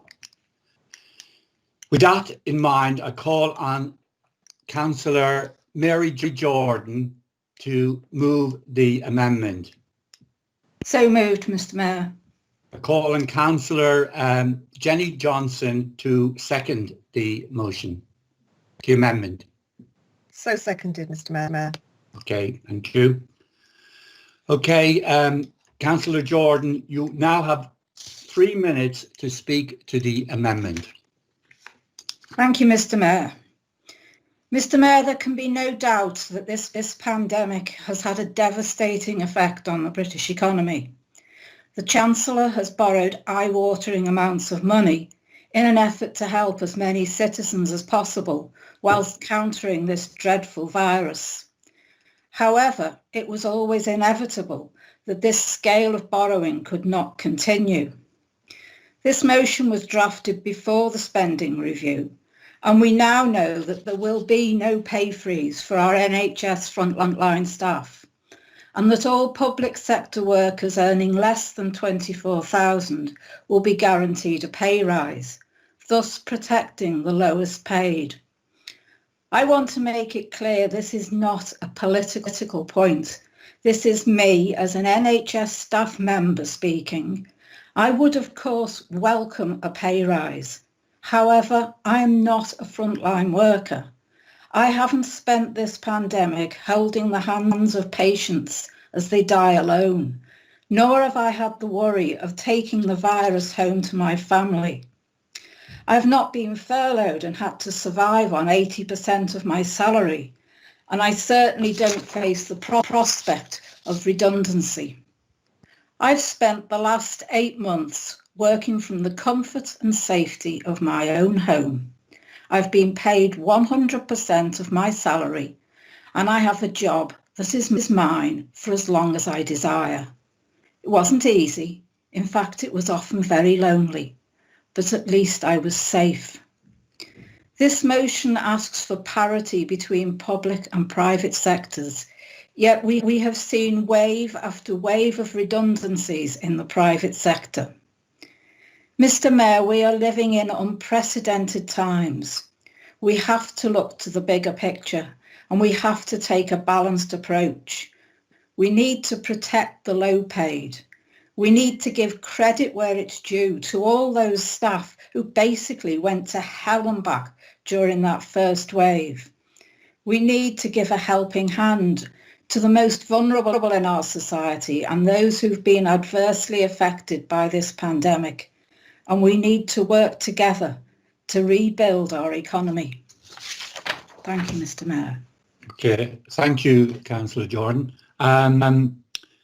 Right, I'll now open to debate, and we now have a debate on the amendment only, and vote before we turn to the original motion as amended or otherwise.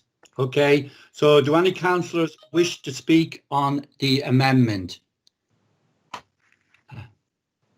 Councillor Gilchrist has his hand up, Mr Mayor. Gilchrist, yeah, I'm just looking. Gilchrist, Councillor Gilchrist, yes, okay, yep. Thank you, Mr. Mayor. I wish to confine myself to understanding the amendment, and because on the face of it, it does not look unreasonable in terms of bringing something up to date. My worry is understanding quite what it means, because whilst it refers to the health service, it doesn't say, of course, that the health service pay is down to the independent review body looking at those pay levels. My recollection, having looked at this, Mr. Mayor, is that the pay review bodies report at different times, and previous pay review bodies have happened at different times. In 2017 it was in March, in 2018 it was in June, and in 2019 that was when the body reported. Now, so on the face of it, the government are not freezing things, but there is a worry that there's a delaying action. So I'd like to hear about that. I do have comments on the general motion, which I think standing orders allow me to come back up on later. And I'll just take advice on that from Ms. Shaw, if I may. Yes, that's correct, Councillor Gilchrist. That's correct, yes, yeah. So I wish to take part later on the general issues, Mr. Mayor. Thank you. Okay, thank you. Councillor Tony Norbury. Tony?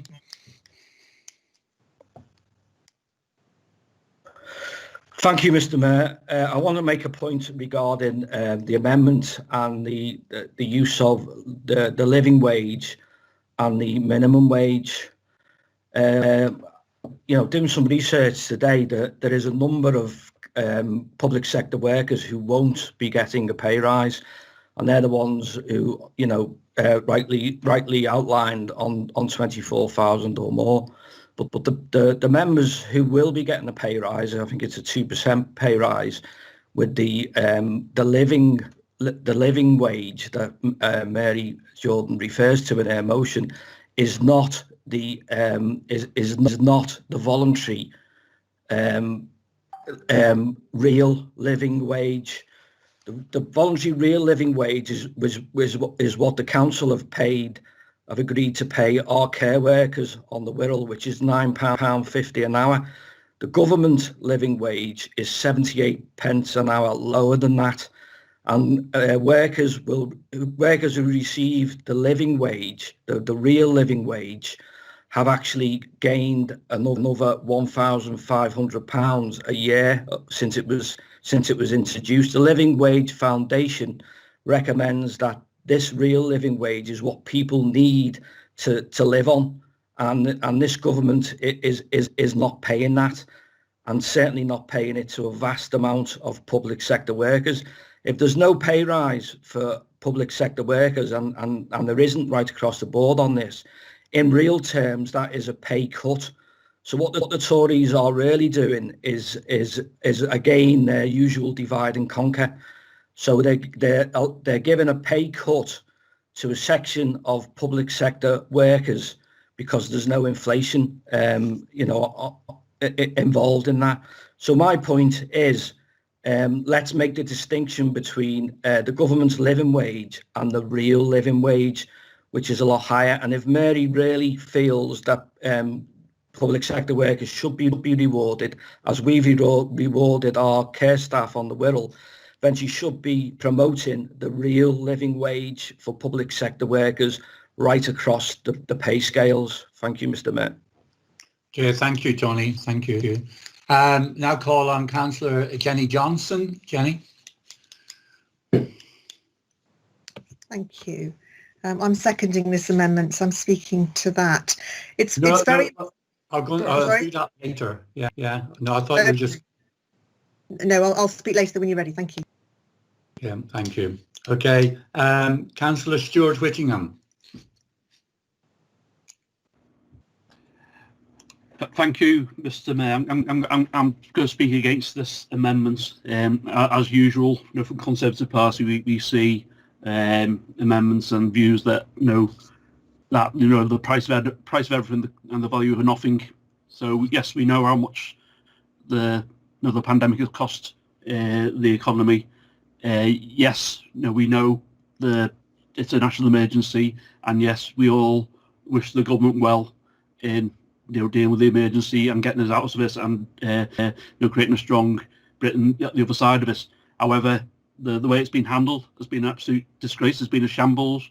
We all know the test and trace system is a shambles. We've had all the promises of a world-beating test and trace system. As the Labour Party Keir Starmer said, one that works would be a good start. And we've seen millions of pounds in contracts going to pals of ministers. It's just absolute waste of money. Now the Prime Minister talks about levelling up, but the Chancellor's chose to level down public sector pay. A freeze up to millions of workers is no way to reward them for their hard work. And yes, mention was made earlier by the proposal of the members of an alleged disparity between private and public sector pay. I don't see many private sector workers going to burning buildings or going to dangerous situations like our police officers and our fire service does. There's no pay rise for them. There's no pay rise for our teachers. So what the government is doing, as well as imposing a real terms pay cut on our fantastic public sector workers, also taking money out of the economy, because by reducing spending power, there's less money going around within the economy for those members of the public service to go spend money in local businesses, thus put back the recovery. I certainly won't be supporting this amendment, and I'd urge council to do the same. Thank you, Councillor Whittingham. Have I got any other speakers? Any other speakers? No. Don't think there are, Mr. Mayor, so I think we can move to the seconder. Yeah, okay, that's what I'm going to do, yes. Okay, Councillor Johnson, your opportunity now. Thank you, Mr. Mayor. As Councillor Paul Stewart said before, health and economic emergency, that's definitely where we are at the moment. And it's very important for us to consider those families in poverty on the Wirral, as you say. And I'm sure it's been a difficult decision to consider how to control public sector pay. But the Chancellor has recently stated that he has taken the pay review body advice to increase pay for more than 1 million nurses, doctors and other NHS staff. He's also stated that we need to protect jobs, and I'm sure we'd all agree that we need to retain as many jobs as we possibly can within these difficult times. And so a pay rise being paused surely makes sense if that means we can also protect some jobs. And I think also we need to consider those on lower incomes, as has been said before. So those, for instance, guaranteed a pay rise include that, yes, the national living wage, but nonetheless increased by 2.2% to £8.91, and to extend that to those aged 23 or above, and to increase the national minimum wage as well. And so those changes will benefit about 2 million people. So that's why we're suggesting that the amendment makes sense, because it brings into an up-to-date, really, what the motion was initially post the spending review by the Chancellor. Thank you. Okay, thank you, Councillor Johnson. Okay, so we got the right to reply from the proposer of the original motion, and is that Councillor Stewart, I think it is, isn't it? Is that right? Yes? Yeah, does the seconder need to speak first, Councillor? Seconder to the motion. No, can I have it? Mr. Mayor, they get to speak later when we go back to the original motion. Original motion, that's correct. Okay, so it's just Councillor Stewart now. Okay, thank you, Mr. Mayor. Mr. Mayor, this motion was not about the living wage nor the minimum wage. This is about a pay rise for all public sector workers, all the frontline workers that were there and are and continue to be there to save the lives of the public, to protect the public, and have put their lives at risk. This shouldn't be about divide and conquer. This should not be about dividing people up into a pay bracket. These are public sector workers. These are frontline workers. And this isn't a difficult decision for the government. It's a political one. So I disagree with those comments about it being a difficult decision. These people who, Jenny's just made comments about with regards to being on lower incomes. Again, this is a political decision, Mr. Mayor, that governments have taken. If we're going to talk about living wages and the minimum wage, then the political decision is that the government will keep the minimum wage and only have living wages as a voluntary I'm now going to call on Vicky Shaw to undertake a roll call of members. Thank you, Mr. Mayor. Councillor Anderson? Tom Anderson, for. Councillor Berry? Councillor Brunsberry, for. Councillor Bird? Against. Councillor Brame? Councillor Brame, for. Councillor Burgess-Joyce? Councillor Burgess-Joyce, for. Councillor Cameron? Councillor Cameron, for. Councillor Cannon? Councillor Cannon, against. Councillor Carubia? Councillor Carubia, for. Councillor Cleary? Pat Cleary, against. Councillor Clements. Councillor Clements. Sorry, Councillor Clements, I didn't catch that. Sorry, gone on to mute. Councillor Clements, 4. Thank you. Councillor Cooke. Councillor Cooke, against. Councillor Corkhill. Andy Corkhill, 4. Councillor Cottier. Tony Cottier, against. Councillor Cox. 4. Councillor Davies. Councillor Davies, against. Councillor Foulkes. Councillor Steve Foulkes, against. Councillor Frost. Councillor Sam Frost, against. Councillor Gardner. Councillor Gardner, 4. Councillor Gilchrist. 4, thank you. Councillor Greaney. Councillor Carl Greaney, against. Councillor Green. 4. Councillor Gray. Against. Councillor Paul Hayes. 4. Councillor Steve Hayes. Against. Councillor Andrew Hodson. Councillor Andrew Hodson, 4. Councillor Kathy Hodson. Councillor Catherine Hodson, 4. Councillor Johnson. Councillor Jenny Johnson, 4. Councillor Adrian Jones. Against. Councillor Chris Jones. Chris Jones, against. Councillor Tony Jones. Against. Councillor Jordan. 4. Councillor Kelly. 4. Councillor Kenny. Councillor Brian Kenny, against. Councillor Leech. Councillor Leech, against. Councillor Lewis. Councillor Ian Lewis, 4. Councillor McLaughlin. Councillor Maura McLaughlin, against. Councillor McManus. Councillor McManus, against. Councillor Mitchell. Councillor Mitchell, 4. Councillor Muspratt. Councillor Muspratt, against. Councillor Nolan. Councillor Nolan, against. Councillor Norbury.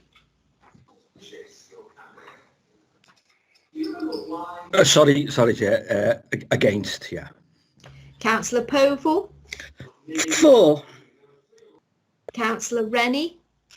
Councillor Leslie Rennie, 4. Councillor Robinson. Against. Councillor Rowlands. Councillor Rowlands, 4. Councillor Smith. Abstain. Councillor Spoor. Against. Councillor Spriggs. Against. Councillor Stapleton.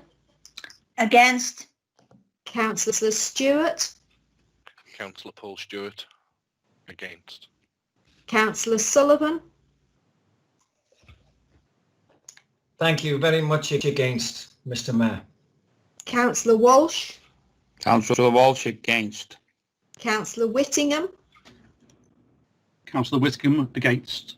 Councillor Irene Williams. Against. Councillor Jerry Williams. Against. Councillor Steve Williams. 4. Councillor Williamson. Against. Councillor Wood. Councillor Gillian Wood, against. Councillor Wright. Councillor Alison Wright, 4. Are there any members who have not called? No. Thank you. We'll add up the votes.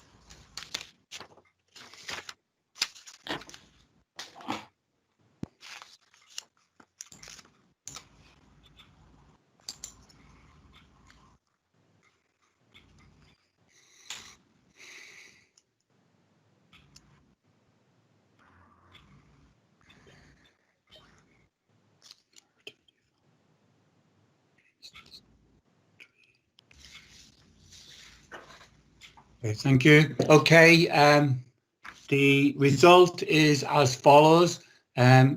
Those for 25, those against 33 and 1 abstention. So that has failed. Okay. As there are no further amendments, do any councillors wish to speak on the original motion? And yes, I've got a hand up, yeah. It's Councillor Gilchrist, Mr. Mayor. Oh yes, Councillor Gilchrist, yes. Bill? Thank you, Mr. Mayor. Yes, I shall make it clear that my colleagues and I will support the motion as unamended. The amendment, we thought, clarified certain aspects. However, let's deal with the big issue in the round. In the period of the virus, in its early stages, we found, all of us in our society, about the isolation many people suffered. We also saw selfless behaviours by many people in society, in the public sector and the private sector, who helped get us through those times and are still helping us to get through those times. And many of us exercised self-restraint in the interest of our community in terms of not going out and spreading potential viruses. But all through that time, there were teachers and other public sector staff, and especially our nurses and care homes staff, who worked selflessly and in difficult conditions, often with that shortage of PPE, which was a national scandal. So the first thing that we need is the importance of truth, so that the public can understand the difficulties our society faces. And I've recently been reading, Mr. Mayor, the book published by the late Andrew Sachs, who was the chief rabbi. And I'm just going to quote from that. Societal freedom cannot be sustained by market economics and liberal democratic politics alone. It needs a third element, morality, a concern for the welfare of others, an active commitment to justice and compassion, a willingness to ask not just what is good for me, but what is good for all of us together. It is about us, not me, about we and not I. And if we focus on the I and lose the we, if we act on self-interest without a commitment to the common good, and if we focus on self-esteem and lose our care for others, we will lose much else. So, Mr. Mayor, my colleagues and I support this motion on the public sector freeze, bearing in mind all the sacrifices and difficulties that our staff in the council and the public sector and many bodies faced throughout this time and still face. On the issue of the next few months, Mr. Mayor, when we come towards spring, we will be looking to see how the Chancellor reacts to the requests for extending universal credit, because during this difficult time it has been extended with a supplement each week. And the real risk is that if the virus problems continue over time, then we need to support people who've now been dragged into poverty, who've been dragged out of work by the collapse of institutions and businesses which they've worked within and for many years. So, Mr. Mayor, in the principle of trying to help society through this difficult time, we support the sentiment in the original notice of motion. Thank you, Mr. Mayor. Thank you, and thank you for within the time limit as well, Councillor Gilchrist.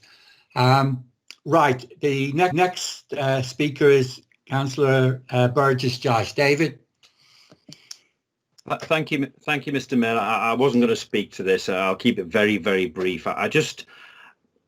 I used to work in the public sector, and I accept some of the comments that are being made, and I personally would love to be able to give the public sector a pay rise. I really would. I think the problem I've got is I'd rather the public sector didn't have a pay rise than we go down the route of giving them a pay rise and then start making redundancies and departments folding because we can't afford them anymore. And if you think the private sector, we need to support the private sector as well, and we need to be mindful. Comments were made before about divide and conquer. Well, I think this almost looks like we don't care about the private sector. We've got people here on the Wirral who are losing their jobs. My very good friend worked for Debenhams until very recently, has lost her job. She now doesn't know whether she will be able to afford the mortgage on her house. Now, there are very few people in the public sector who worry at night as to whether they're going to be able to keep their house or not. And I just want council to remember that we've got a lot of people who are in a difficult situation here, and not all public sector workers are as worried as many of the private sector. Many who run their own businesses, who never know from one day to the next whether they are going to lose their livelihood, which is something I never felt when I worked for the public sector. So I think we just need to be mindful of that, Mr. Mayor, and not forget that the private sector is going to take a massive hit in 2021. Thank you, Mr. Mayor. Thank you. Okay, thank you, Councillor Joyce. Councillor Nolan, Yvonne. Thank you, Mr. Mayor. I absolutely had to speak on this as I listened to councillors from the Conservative Party telling us about how much they appreciate the public sector, and they sit there in committee after committee thanking our officers for everything they've done, whilst they support this public sector pay freeze.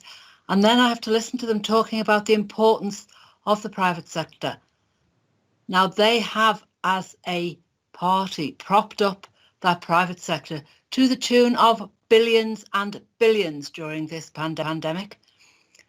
I dread to think of how many billions have gone into the pockets of all kinds of people, companies who are supposedly producing PPE that never arrives, companies that have no record of producing PPE, companies that are totally unable to produce a track and trace system that is reaching only about 60% of the people it's supposed to reach, so that we have to pick it up in the public sector, us, our officers, people in our first sector who are not going to get a penny in a pay rise because this government's way too busy handing it out to their mates in the private sector. So please don't talk to me about this government and how much it appreciates the public sector.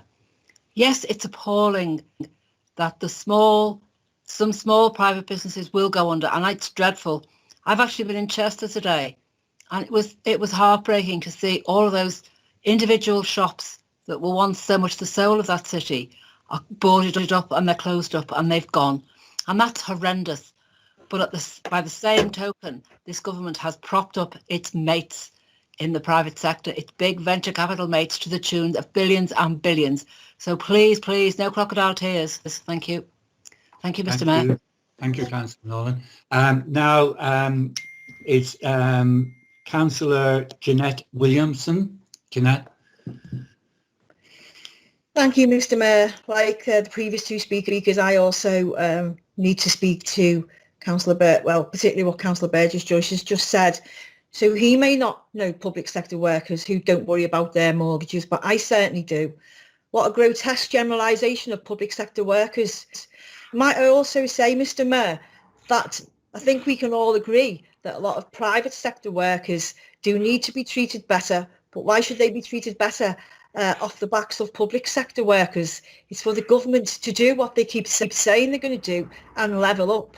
And as Councillor Nolan has just mentioned, perhaps if this government hadn't spaffed billions of pounds up the wall to their private sector mates, we might be able to treat our other lower paid private sector workers a heck of a lot better.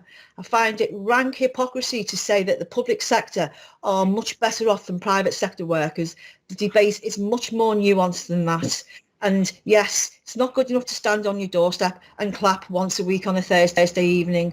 This government needs to stop wasting billions of pounds on their mates and look at the real backbone of this country and those people that have brought us through the pandemic and are continuing to do so. Thank you, Mr. Mayor. Thank you, Councillor Williamson. Councillor Spriggs. Christine.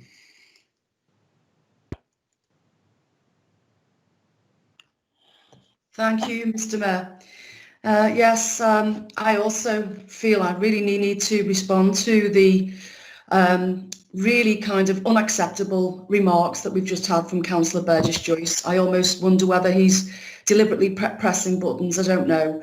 I mean, the facts of the matter remain. This the facts of the matter remain that it is this government that has been in charge during the whole of the COVID pandemic, and they have had time to think about forward planning for the economy, but instead we find ourselves in a situation where rather than the heroines and heroes of the last year being given a generous pay settlement that they haven't had to ask for, plead for, demand, but that was given to them generously by a government that says it's really impressed with our fantastic public sector workers and all the sacrifices that they've made. Instead, we have the grotesque sight of some of these private companies making literally billions out of the relationships that they've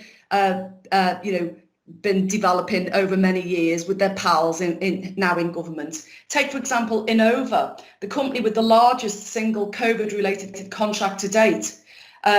It has contracts worth 496 million and 138 million for the lateral flow tests piloted in Liverpool recently and set to roll out under Operation Moonshot. This company was set up only in March by an obscure Hong Kong and LA-based investment outfit, Pasarca Capital Incorporated, run from Pasadena in California, and I could mention many, many, many more. So we won't take any of this obfuscation from the members like Councillor Burgess-Joyce from the opposition council Conservatives. This has been badly run, and it's all upside down. It should be the heroes and heroines of our country, the public sector workers, who should be getting praised to the hilt, not used in some kinds of grotesque little divide and rule game, between private and public. We all work in a whole mixed economy now, and it's this government that's been in charge of the economy, and they are the ones not doing the job they should be doing. They've had plenty of time to see that these things were coming. So don't try and blame or make some kind of false,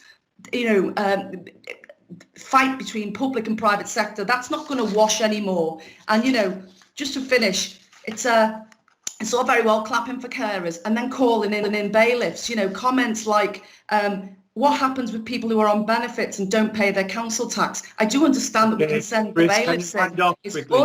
Is unacceptable after the heroes and heroines and everything they've done here on the Wirral. Thank you. Okay, thank you, Councillor Spriggs.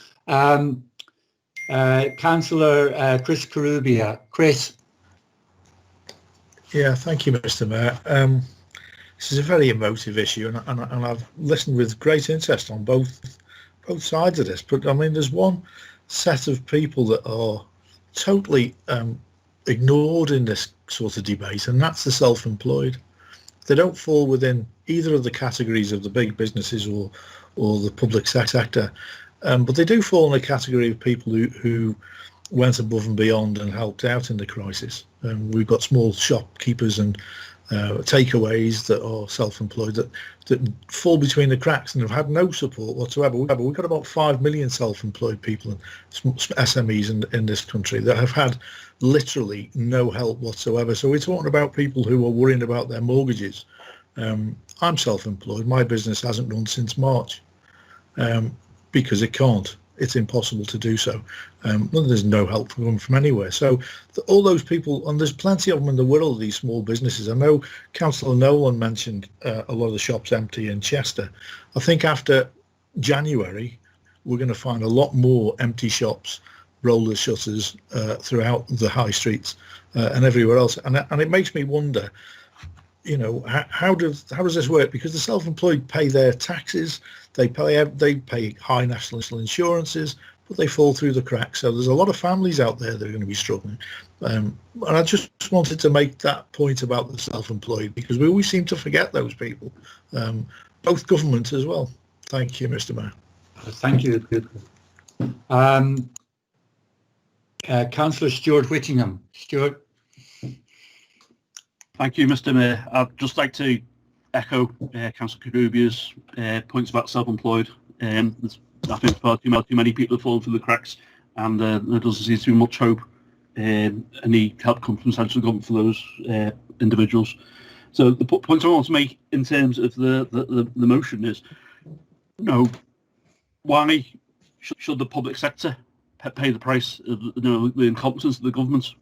Now, I refer to the Financial Times as published on Sunday, where it's talking about PPE contracts, and in that article it mentions that two damage reports have been published by the National Audit Office, and in that report, in one of the reports, it found that the priority route for suppliers referred to by MPs, ministers and their friends, companies in this category were 10 times more likely to get a contract.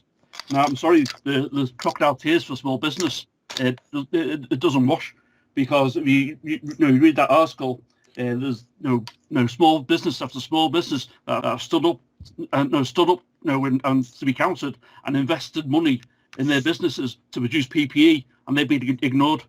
So the PPE contracts are going overseas via mates of ministers and MPs. It's an absolute disgrace. The public sector should not be expected to pay the price for that. We send people into burning buildings. We send police officers into dangerous situations. Those people deserve a pay rise. Okay. Thank you, Councillor Whittingham. Thank you. Councillor Steve Foulkes. Steve.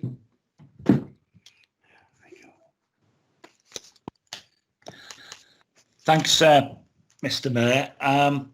Clearly, as someone who's lived and worked all her life in the private sector, I don't see any clash between the private sector and the public sector.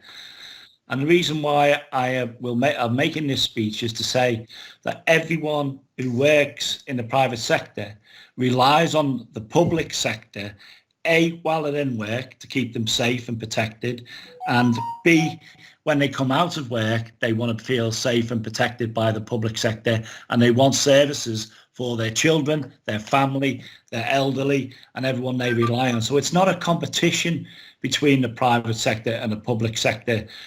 The best way out of this problem would have been an equitable tax regime, and then those who could afford to help with the financial crisis would have had an equal burden. But no, the first port of call every time with a Conservative government is the poorest, so they'll attack universal credit, and then they will attack the public sector. The public sector, local authorities have bore the brunt of austerity, a policy supported by the Lib Dems early on and continued for 10 horrible long years. And we have seen that. So the public sector has been purposefully shrunk.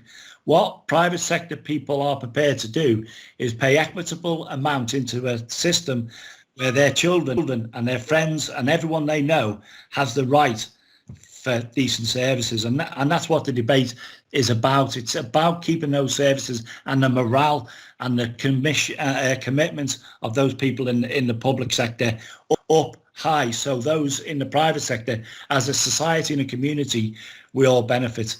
And the amendment moved before was, yet again, we've heard it twice and 3-4 times tonight, don't mitigate this government. Don't let them off the hook by making mealy-mouthed statements that we're getting this, we're getting that. They've got it wrong. They're hurting us. Please, Conservative councillors, stand up and fight for the residents, the public sector and private sector of Wirral. Don't kowtow and don't give in. Take this government on, because you can change their minds. Thank you, Councillor Foulkes. Councillor Tom Anderson.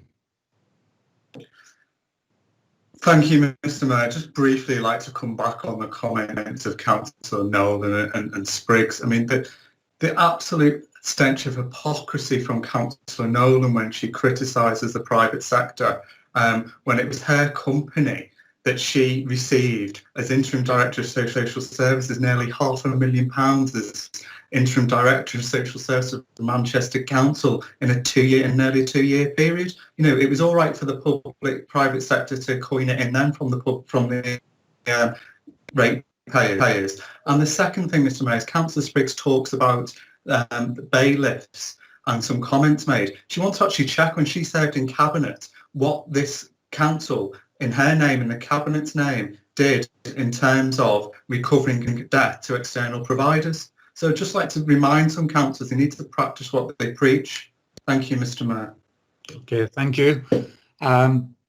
Point of order, Mr. Mayor. I think the use of language like stench towards councillors, myself and Councillor Nolan, is very unacceptable language indeed, and I'd like to object to it in the strongest possible terms. How dare Councillor Anderson speak like that? It's out of order. Thank you. Mr. Mayor, I completely agree with my colleague there. Councillor Anderson, do you wish to apologise for the use of that language? No, I don't. It's a strong term, but stench of hypocrisy is not offensive. If they're offended, then they shouldn't be in public life. Disgraceful. Charming. Mayor, can I raise a point of order, please? It's Councillor Moira McLaughlin. Yes. I'm noticing there's a second debate going on in the chat box. My understanding for the rules of procedure for council is that the chat box was used to be used just to indicate if you want to speak or any other problem that's arisen, not to continue the debate. It is actually quite annoying to see comments popping up in that area which should be made in the discussion and in the debate or not at all. Can I ask that we have clarification about the use of the chat box, please? I mean, my personal opinion is it should not be used for that. The debate should go on in this particular meeting. Vicky, can you clarify that, please?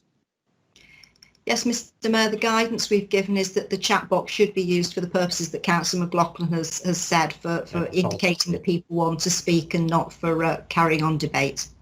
Okay, thank you. So could people please adhere to the advice that's been given?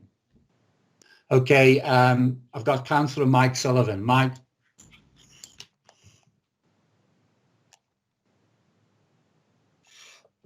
I hope we get a chance later on to debate the poverty motion that's been put forward and the amendment by ourselves. But having snipes and personalising it, Tom, is not the way to debate properly within the council chamber. And it isn't to personalise stuff. It's not acceptable in any shape or form. But this debate really is not about the private sector and the public sector. Steve Foulkes made some excellent points there about the private sector depend on the public sector to do their jobs, to educate their children, to protect their children. I fully endorse what Steve said before. They were excellent comments. This is about competence. Conservatives, please, it's about competence. Although we all disliked, hated, to grit our teeth when Margaret Thatcher was in power, we could never say about Thatcher, a lot of things we did say, which were quite correct, we could never call her incompetent. But this government, led by this Prime Minister, is totally incompetent. If this was a Labour government, I would be shouting from the rooftops my concerns. And what really disappoints me with the Tories is meeting after meeting, you try and defend the indefensible. You really do. Stand up, have a backbone, look at what your party are doing to this country. And when you talk about the public sector, this council, don't forget since 2010, austerity, which was mentioned earlier on, they've sucked the lifeblood out of councils. So when Jeff made the point earlier on about all this wonderful money, and of course we welcome it so we can do our job, but the government, this government since, government after government since 2010, have sucked the lifeblood. They sucked the lifeblood out of the NHS. The NHS and the welfare state, I was going to mention this in the debate later on poverty. They've sucked the lifeblood. They're brilliant workers. My daughter is on the front line. And Clapham on a Thursday, it's appalling. It really is. So please, Conservatives, look at yourselves and stand up and say, what's going on? The billions and billions that are pouring out, our money, by the way, it's my taxes, your taxes, and everyone else's taxes. 21 million went to a fella in Spain, for God's sake. How many other millions went to a jewellery shop in America? It's about competence. Please stand up and speak out for the people of the Wirral and the rest of this country. It's appalling. Thank you, Mr. Mayor. Thank you. Thank you, Councillor Sullivan. Thank you. I've got Councillor Gardner. Thank you, Mr. Mayor. I think this debate just needs to calm down an awful lot. You know, we've got this vitriol going backwards and forwards. We have to face the fact that the country, the nation, the world has had a terrible time. 2020 has been a year that none of us could have envisaged, and the effects will roll on for, you know, well, decades probably. We won't feel it so badly, but, you know, we have to understand that this has been a very, very difficult time. And I'm sure there's been government misspend, and I'm sure there has, and that will come out later in the wash. But that isn't misspend due to lack of diligence. It's a misspend due to trying to push things forward very quickly, circumvent the normal rules, try and bring things forward because of the crisis we are in. And we're still in it. And the fabulous news today, that on Wirral we have asymptomatic testing. And I went past Greasby Library earlier. Wasn't too busy. It looked like you could just walk in, get a test. We are on the home straight. We're onto the straight of recovery, in my opinion. And we just need to hold together on that. And that's private sector and public sector. Public sector is very good at some things. It's very bad at other things. Private sector is the other way around. And we just have to support each other. There are many, many people in the private sector who have struggled. Most people in the public sector haven't struggled due to COVID. They might have struggled for other reasons, but they haven't struggled due to COVID. So we just need to move forward together. And frankly, this debate descending into this anarchy, it doesn't do anybody any favours, least of all the people of Wirral.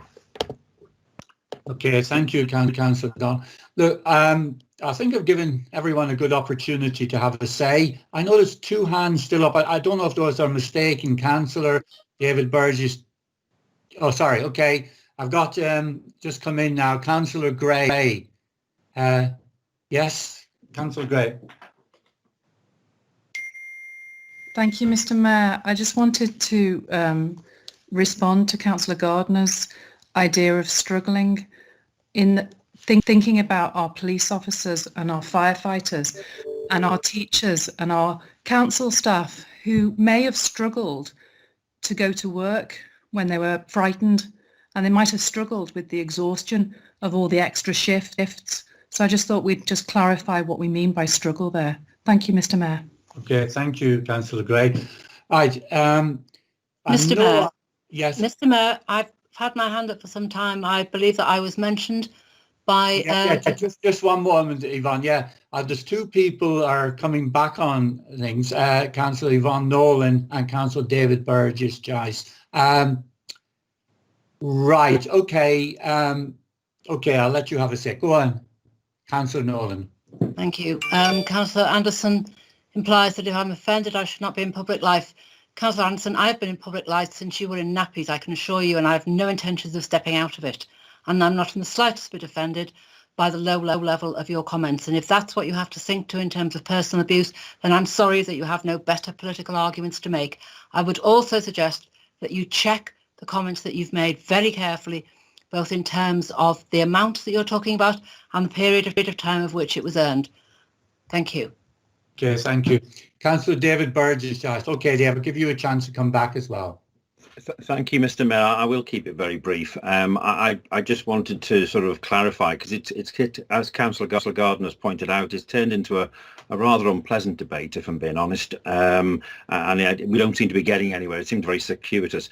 I apologise to Councillor Spriggs. I didn't mean to push her button in any way, shape or form. I made my words very, very clear that I actually do believe strongly in supporting the public sector. I used to be in the public sector for many years, but I just wanted, on the back of what Councillor Sullivan rightly pointed out, was to support all people within the Wirral, whether they be public sector or private sector. We shouldn't just try and hero worship the public sector. There are plenty of people in the private sector, you know, the utilities, the trains, you know, the water, the electricity, the gas. These are all people who worked during the pandemic and who equally were as scared to go to work, I'm sure, as anybody else. So all we're talking about, Mr. Mayor, is people.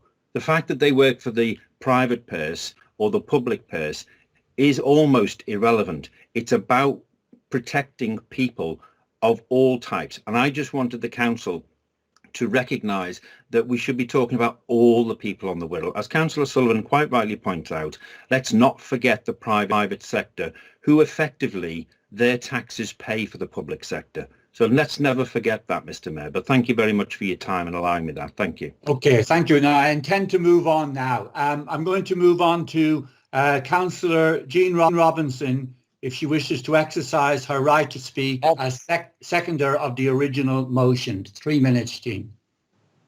Thank you, Mr. Mayor. The COVID-19 pandemic has been life-changing for millions of people. With over 60,000 deaths directly linked to COVID and thousands made seriously ill, is a public health emergency that has touched every single person in Britain. Yet in the midst of this pandemic, we have seen incredible dedication and sacrifices from all our key workers, including our public sector workers.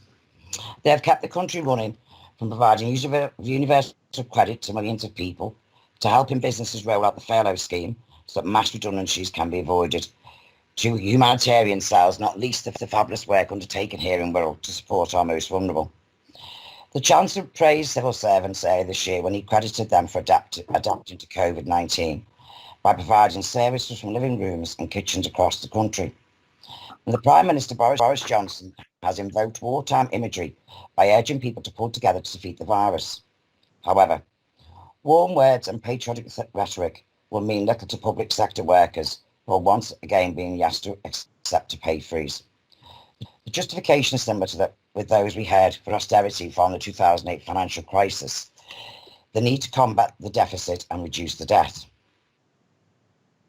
This time, the Chancellor was trying to argue that due to all the money being spent on furlough and other COVID support packages, public sector workers must now tighten their belts for the good of the nation's finances.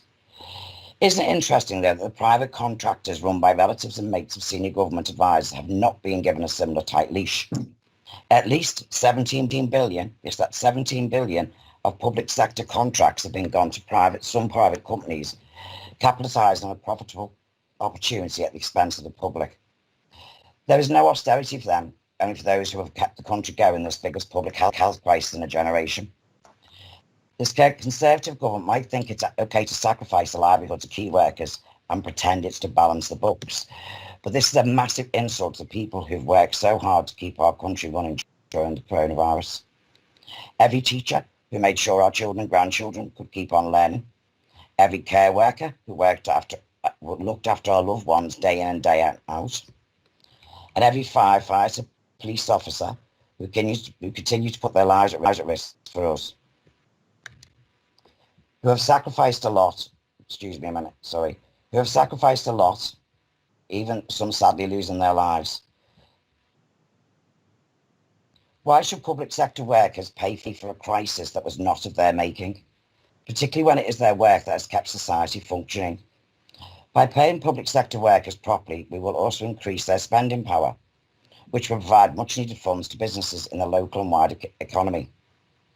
So then, for this government to have put what they're calling the balancing of the books on the shoulders of those who have sacrificed so much is a disgrace. The government should tax those who have profited from the pandemic. We stood on our doorsteps clapping our carers and key workers. We must now not allow the Conservatives to make them pay for this crisis. To freeze their pay and penalise... Councillor Robinson, could you try and come to a conclusion? Yes, to freeze their pay and penalise these same workers is complete hypocrisy. The Conservative government is saying that it is a pay pause. A recent study by the Office of National Statistics compared... Sorry, I must ask you to finish, Ian, because you'll run over now. Sorry. Okay, just conclude if you can, please. Okay, sorry. Sorry. So basically, obviously, this is in fact a pay freeze, and when inflation is taken into account, a pay freeze is actually a pay cut. So I call on the full council to fully support this motion and all public sector workers. Thank you, Mr. Mayor. Okay, thank you, Councillor Robinson. Sorry about that. No. Right, I now call on Councillor Paul Stewart if he wishes to exercise his right of reply as the proposer of the original motion. 3 minutes, please, Paul. Thank you, Mr. Mayor. For the sake of progress, I will forego my right to reply in light of the comments that have been said by colleagues. Appreciate that. Thank you, Councillor Stewart. Right, we will now move to the vote on the original motion, okay, proposed by Councillor Paul Stewart and seconded by Councillor Jean Robinson. Vicky, can I ask you to undertake a roll call? Yes, Mr. Mayor. Councillor Anderson? Tom Anderson, against. Councillor Berry? Councillor Bruce Berry, against. Councillor Bird?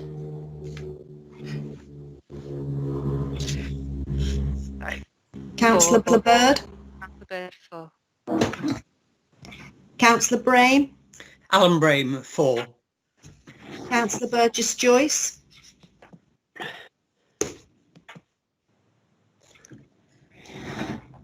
Councillor Burgess-Joyce, you're on mute. I do apologise.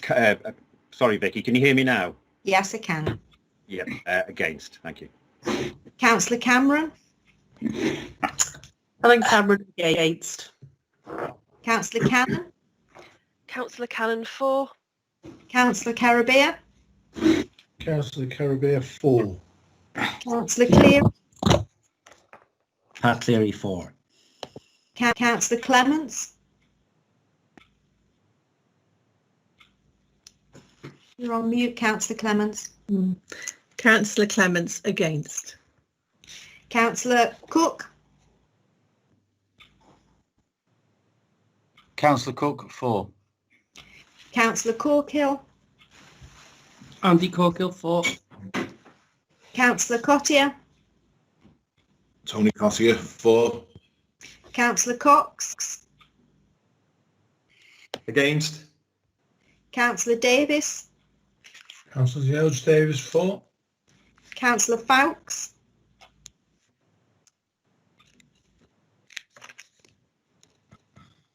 Councillor Steve Foulkes, for. Apologies for that. Councillor Frost? Councillor Sam Frost, for. Councillor Gardner? Councillor Andrew Gardner, against. Councillor Gilchrist?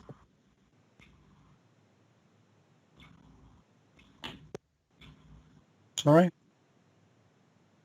You're on mute, Councillor Gilchrist. 4. I'm sorry about that. Thank you. 4. Councillor Greaney? Councillor Carl Greaney, for. Councillor Green? Councillor Jeff Green, against. Councillor Gray? Councillor Gray, for. Councillor Paul Hayes? Against. Councillor Steve Hayes? Councillor Steve Hayes, for. Councillor Andrew Hodson? Councillor Andrew Hodson, against. Councillor Kathy Hodson? Councillor Catherine Hodson, against. Councillor Johnson?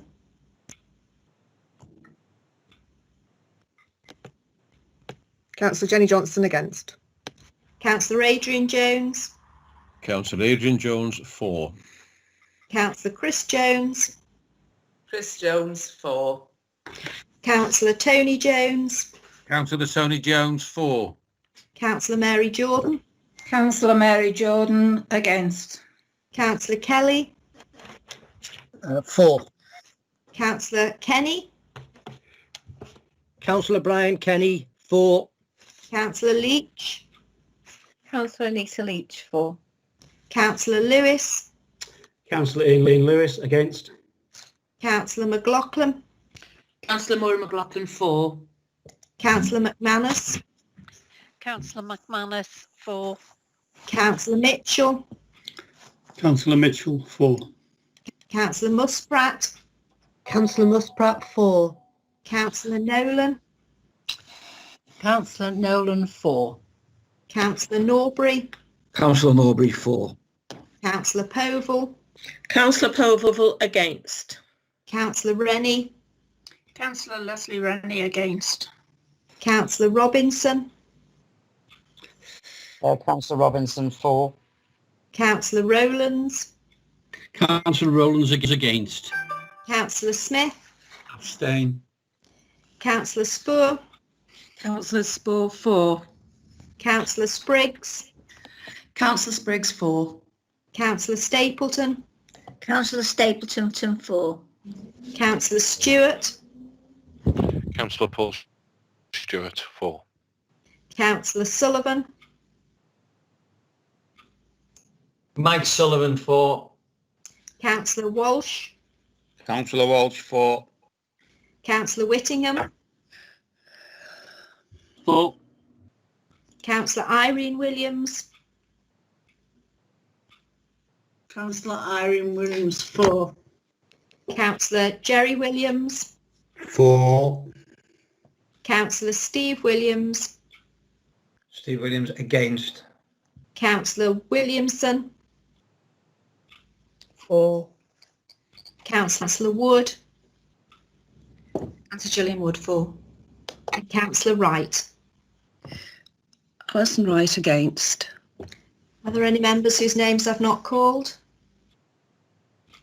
I'll ask everybody, the committee staff to count the numbers then.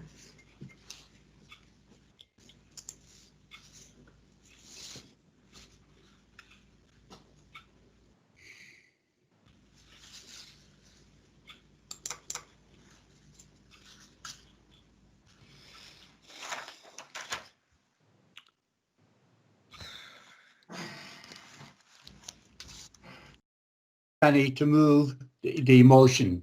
Councillor Rennie. Yes, thank you, Mr. Mayor. So moved.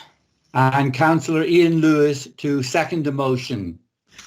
Thank you, Mr. Mayor. Happy to second the motion. And that's on page 136 of the summons. Okay, Councillor Leslie Rennie, you now have 5 minutes to speak to your motion. Thank you, Mr. Mayor, and let's just hope that we can all take a very deep breath after the last debate, and hopefully I'm moving a notice of motion which is non-contentious. Mr. Mayor, yourself and other members of this council will probably recall that we submitted a similar notice of motion quite earlier on in the year for debate, where we were urging council to back a campaign by the Royal Society for the Prevention of Cruelty to Animals to protect animals from the effect of fireworks. And that campaign, as you'll probably all be aware, is called Bang Out of Order. But unfortunately, due to the COVID-19 situation, council were unable to debate the issue at that previous time, and hence I'm submitting a similar notice of motion here tonight. We now also have the updated account of the effects of the misuse of fireworks in relation to antisocial behaviour by some people against animals and residents and our emergency services, because we have the benefit of the results of the bonfire period, which clearly not only covers the 5th of November, but also covers the so-called mischief night and Halloween and all the days and nights that lead up to those events.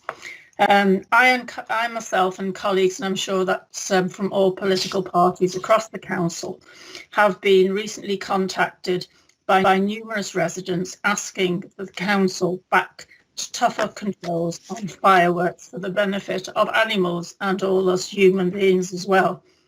In the last 4 years, Mr. Mayor, you may be aware that the RSPCA have received over 1,500 calls about fireworks and the detrimental effects that they have on animals.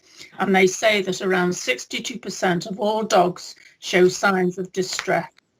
Distress is also caused to many other animals, including cats and horses, and even some animals within the zoological gardens that we have. Sadly, Mr. Mayor, in addition, it's not just our household pets, but also wildlife, which can suffer from the effects of loud, particularly fireworks. Small animals like hedgehogs are at the risk of being burnt alive after making their temporary homes in the bonfires that are erected. Fireworks are also highly disturbing to some of the birds, and it has caused the abandonment of multiple nests, or in some cases even whole colonies of birds. This year, Mr. Mayor, we saw absolutely sadly how many acts of actual willful torture and harm to animals, examples of fireworks being thrown deliberately at animals, and in some despicable cases of fireworks actually being fastened onto horses and onto cats, causing them pain and death in a number of absolutely dreadful cases. It's not just animals, though, Mr. Mayor, that suffer. Many residents, particularly those who are alone or vulnerable, or those who have probably been in our armed forces and may be suffering from post-traumatic stress disorder, are severely affected by the loud bangs caused by irresponsible use of fireworks. This year, we've seen our brave police, fire service and ambulance personnel deliberately targeted by people throwing fireworks at them. Unfortunately, that's not an unusual situation, but this year, and particularly during the COVID-19 restrictions, has been even worse than ever. How despicable, Mr. Mayor.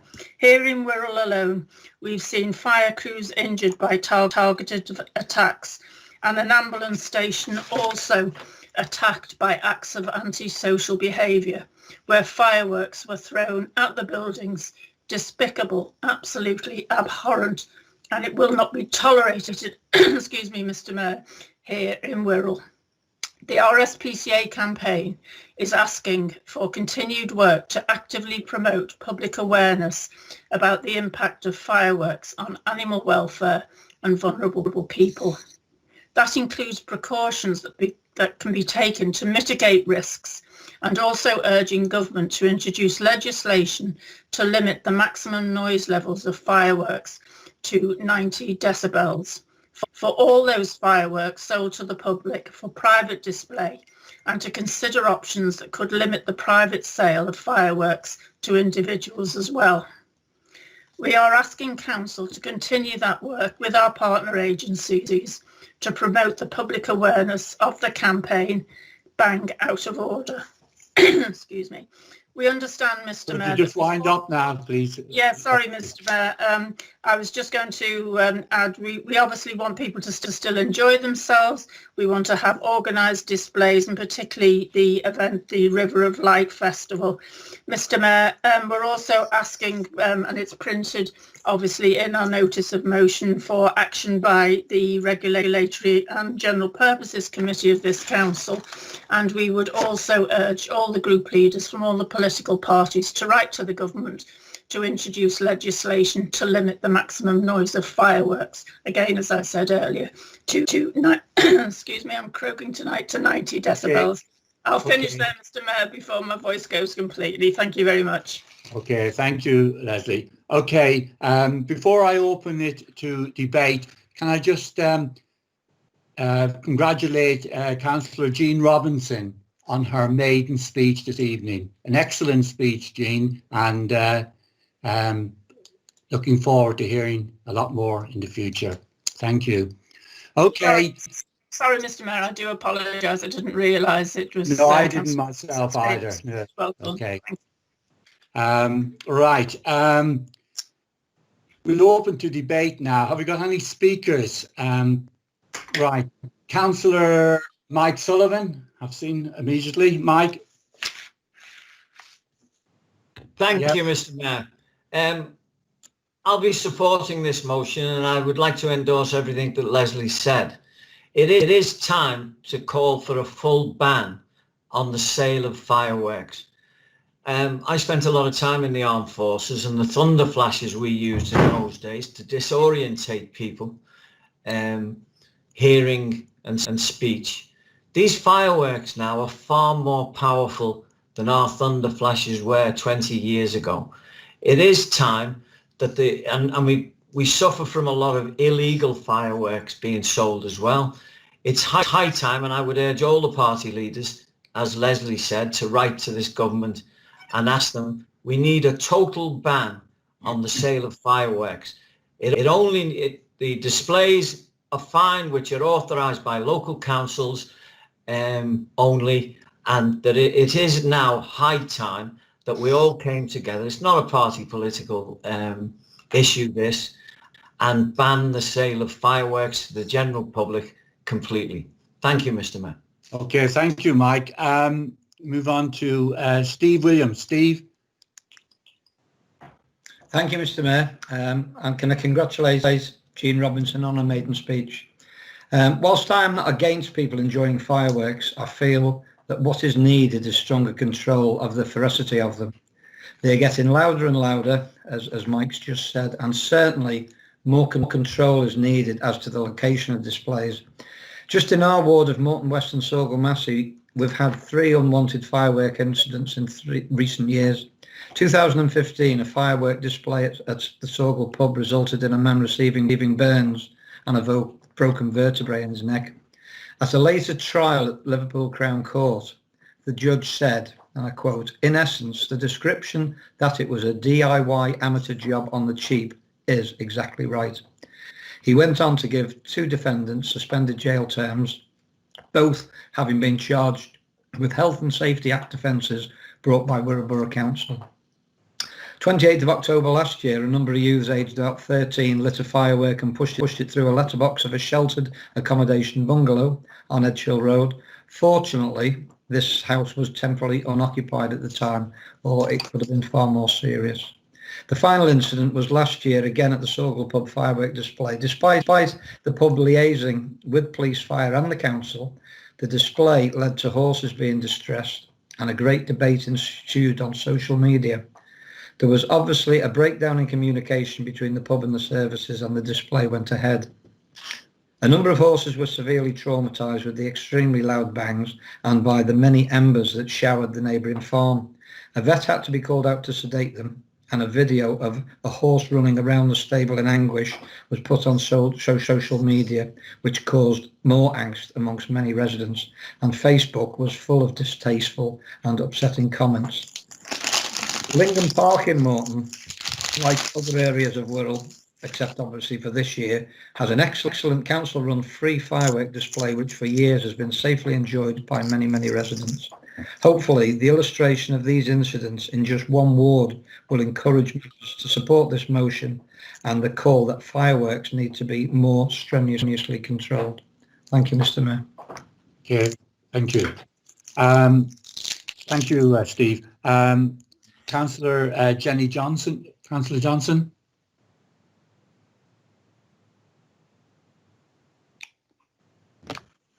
Thank you, Mr. Mayor. I just wanted to really say what the British Veterinary Association said as well in support of this. First of all, congratulate obviously Councillor Jean Robinson there on her maiden speech. Thank you. But the BVA says that animals have more acute hearing than humans. And sometimes what's designed to sound like a jet engine to human hearing is far worse to animals. So the actual damage being done to animals is very distressing for them, and many do feel fear. And in 2018, they said that 1 in 14 vets across the UK reported seeing firework injuries in the animals. So what we've got there are fractures, anxiety, real issues relating to animals themselves. But I think we're all agreeing as well that we do agree with well-organised public events which are fun. We all enjoy watching fireworks, and there isn't an issue with fireworks in every single sense. But there are illegal behaviours relating to fireworks, and at the moment they do need more control and regulation, I would say. So I think we do need to debate this further and have a look at this in Wirral. Thank you. Okay, thanks, Councillor Johnson.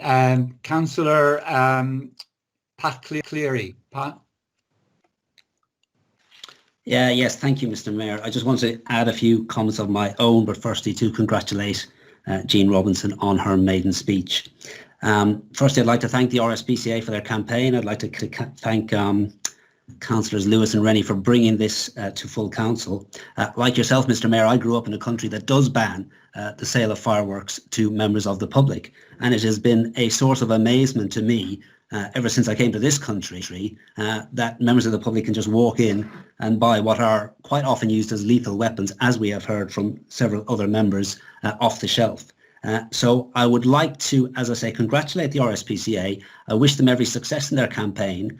I'll be more than happy to sign a group leader's letter to that effect. But I hope that they will in due course be successful and take it to the next stage and do what lots of other countries do, either ban the sale of fireworks to members of the public entirely or restrict the sale of fireworks to a few days within the calendar before certain events such as New Year's Eve.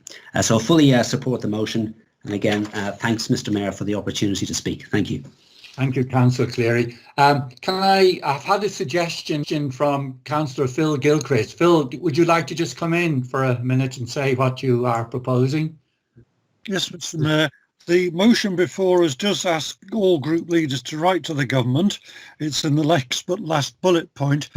It strikes me that we could cooperate together in writing a letter on behalf of the council in order to deal with the issue that's been so properly raised by the members tonight.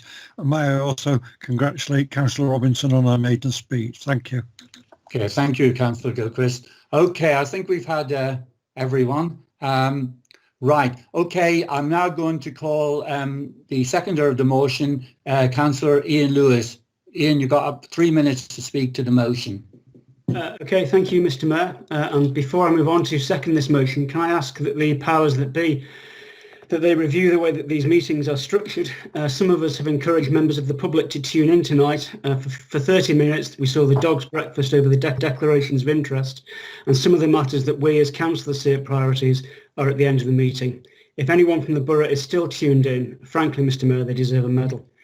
It is also remiss of me, Mr. Mayor, to have not congratulated Councillor Gilchrist on his appointment to chair of the Standards Committee, a genuinely decent councillor, always courteous and civil, and with that approach has achieved many things for his community in Eastham. Congratulations also to Councillor Robinson on speaking tonight for the first time. I'd like to say to her that it gets better, but I'm afraid, Mr. Mayor, I'd only be misleading her. Mr. Mayor, in the old pre-COVID world, I would now be standing in council, fiddling with my microphone and looking at the faces of other councillors. Instead, I'm seated in front of a laptop instead of the faces of the top brass of the Labour group, so it's not all bad, Mr. Mayor. Another benefit of these meetings is that some of the frankly theatrical nonsense, the heckling and the frankly poor behaviour is minimised, even if so far tonight this is the exception. Mr. Mayor, meetings need to be less about what we say and more about what we do as individual councillors and what we can do for our wards and collectively for our borough. Mr. Mayor, some people think that councillors are only interested in what they perceive as low-level, almost trivial issues such as dog fouling, street lighting or potholes. Yes, as many of us know, the best councillors of any party are those that try to deal with the issues that residents tell us matter to them, no matter what the issue is. We're not here to follow personal prejudices or hobby horses. Tonight, Mr. Mayor, we as councillors can play our part in doing something about a problem that is growing and a problem that is entirely avoidable. A problem, Mr. Mayor, that Councillor Rennie has outlined has been raised with many of us by the residents over the recent months. We almost had the opportunity earlier this year when Councillor Rennie and I submitted a similar motion that was helpfully amended by Councillor Spriggs. Leslie Rennie and I have incorporated Councillor Spriggs' amendments where we can in this motion tonight that we're now debating. And at this point, Mr. Mayor, I would also like to thank those residents of Wallasey Ward who contacted Leslie Rennie, Paul Hayes and I in response to this latest campaign by the RSPCA, both last year and this year. And thanks also to the Wirral Globe for covering this issue more recently. And again, because we are seated and not standing, I personally feel less inclined to waffle on, and so in seconding this debate, I would like to finish by directly quoting one of those residents in Wallasey, Lorraine Robinson, who may still be watching, and to read to Council why Lorraine and people like her are looking to us, the Council, to do something about this problem. Mr. Mayor, the following are Lorraine's words.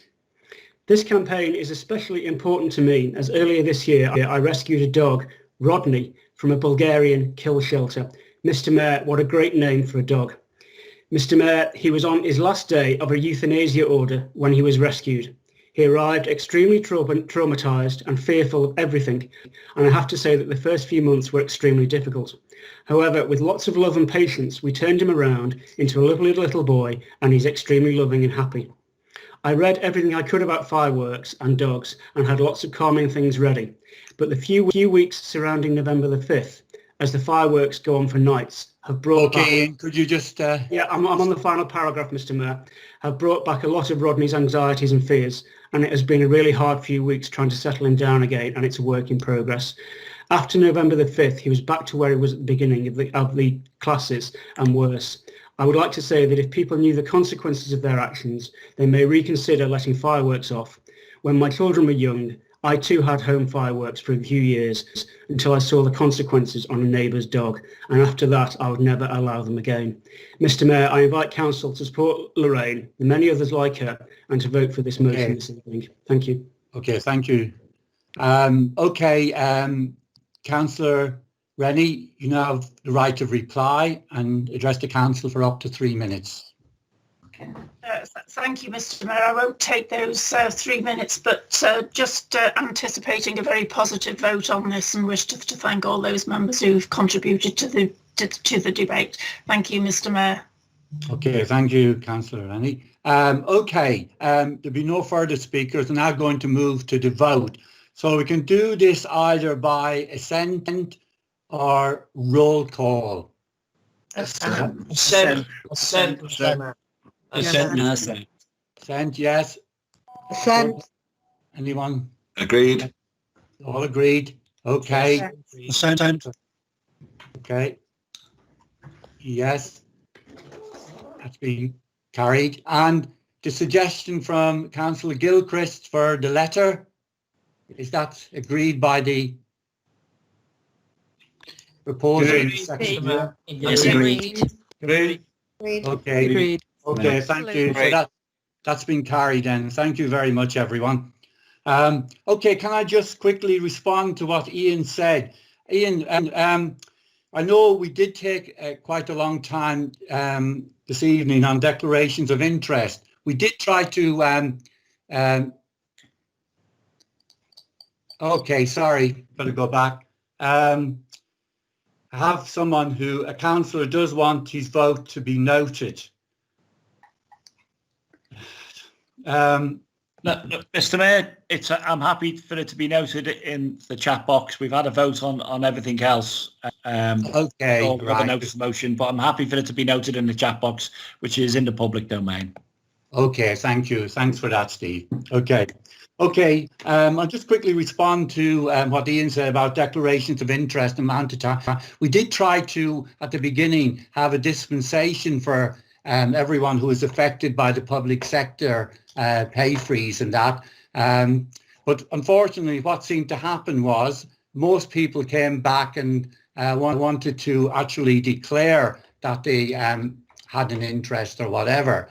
Now, it's always better, in my opinion, that people do declare relevant interests and that, even though we did have a dispensation, and better to be careful about these things. Okay, we did take 25 minutes, and I do apologise if we went on for too long, but it is better that the public can see that councillors do declare their interests properly.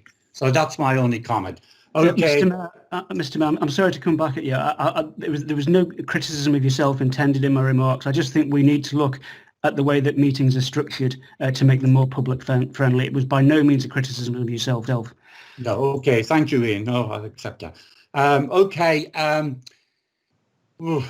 conscious of the time now, and it's 1 minute to 9 o'clock, and the guillotine comes into play at 9 o'clock. Because of the long discussions we've had this evening, and I do try to bring as many people as possible into the discussions, people who perhaps normally mightn't have a say, we are taking slightly longer. So hence the reason why we've only got through 2 particular motions and that. Can I just say that the guillotine does come into operation now, and we will have to just get the motions moved and seconded, and then we will vote on them. So I do apologise, we haven't got more than 2 motions. We have some very important... Sorry. Okay. Vicky, am I right in what I'm doing right now? We move to the guillotine. Yes, Mr. Mayor, it is now 9 o'clock. So if you want to move to getting the matters as moved and seconded from this point onwards, and then we'll have a vote unless they can be dealt with by assent. Okay, thank you. And that's what I intend to do. Okay. Now, in motion 3... Foulkes has put his hand up, Mr. Mayor. I don't know whether... Okay, Councillor Foulkes. Yes, Mr. Mayor, given your comments and the debate around how important declarations of interest, I have the highest regard for Councillor Jordan. And I'm sure she mentioned within her speech that she actually works for this very service that we are moving a notice of motion on. And I wouldn't like a colleague, whether they be of opposition or anything, to get themselves into hot water. So I would ask that she reconsiders the type of interest she's declared. Okay. Councillor Jordan, do you wish to respond to? The amendment I want to put to the motion is we're not making a decision about the cancer centre where I work. We're merely talking about the provision of cancer services across Cheshire and Merseyside. And all I want to do is bring you up to date with where we are. If you don't want me to do that, then fine. Vicky, can you give us a ruling in the light of what Councillor Steve Foulkes has said? Members, I don't think this is a matter where Councillor Jordan has a pecuniary interest in the motion is suggesting any financial implications. I think it's a personal interest which she has declared at the beginning of the meeting. But I'm sure she'll consider what I've just said, and if she does feel there's any financial implications, she will declare that. Okay, thank you for that ruling. Okay, motion 3. Yes, it is. It's just movers and seconders. Someone's asked for clarification. Thank you, Mr. Mayor. Thank you. Okay. Right, okay. Motion 3, getting cancer services back on track. I now invite Councillor Andy Corkhill and Dave Mitchell to move and second the motions. On page 137 of the summons. Okay, formally moved. So moved, Mr. Mayor. Yeah. Okay. Formally second, Mr. Mayor. I'd like to congratulate Councillor Jean Robinson on her maiden speech. Yeah, thank you. It's sad that we drag other debates on so long, that very important issues are not being able to be debated. Thank you. Right. I'm aware of one amendment. Do I take, Vicky, do I take the amendment? Yes, Councillor. Yeah, okay. I'm aware of one amendment in respect of this motion and refer councillors to the supplementary agenda pack. Okay. The amendment is moved by Councillor Mary Jordan. So moved, Mr. Mayor. And seconded by, well, he's not here, Mike Collins. Who's doing this? Mr. Mayor, Councillor Burgess-Joyce, I second the... okay, thank you. Right, okay. So we'll first of all have a vote on the amendment. Correct, Vicky? Yes? Yes. Okay. Right, okay. Can I ask you to do a roll call then, Vicky? Yes, Mr. Mayor. Councillor Anderson? For. Councillor Berry? For. Councillor Bird? Against. Councillor Brame? Against. Councillor Burgess-Joyce? For. Councillor Cameron? For. Councillor Cannon? Against. Councillor Carubia? Against. Councillor Cleary? Against. Councillor Clements?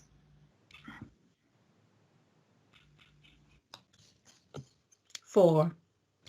Councillor Cooke, Against. Councillor Corkhill, Against. Councillor Cottier, Against. Councillor Cox, For. Councillor Davies, Sorry, for. Sorry, I'm losing myself. Sorry. Against. Councillor Foulkes, Against. Councillor Frost, Against. Councillor Gardner, For. Councillor Gilchrist, Against. Councillor Greaney, Against. Councillor Green, For. Councillor Gray, Against. Councillor Hayes, Paul Hayes, For. Councillor Stephen Hayes, Against. Councillor Andrew Hodson, For. Councillor Kathy Hodson, For. Councillor Johnson, For. Councillor Adrian Jones, Against. Councillor Chris Jones, Against. Councillor Tony Jones, Against. Councillor Jordan, For. Councillor Kelly, Against. Councillor Kenny, Councillor Brian Kenny against. Councillor Leech, Against. Councillor Lewis, Councillor Ian Lewis, for. Councillor McLaughlin, Councillor Moore McLaughlin against. Councillor McManus,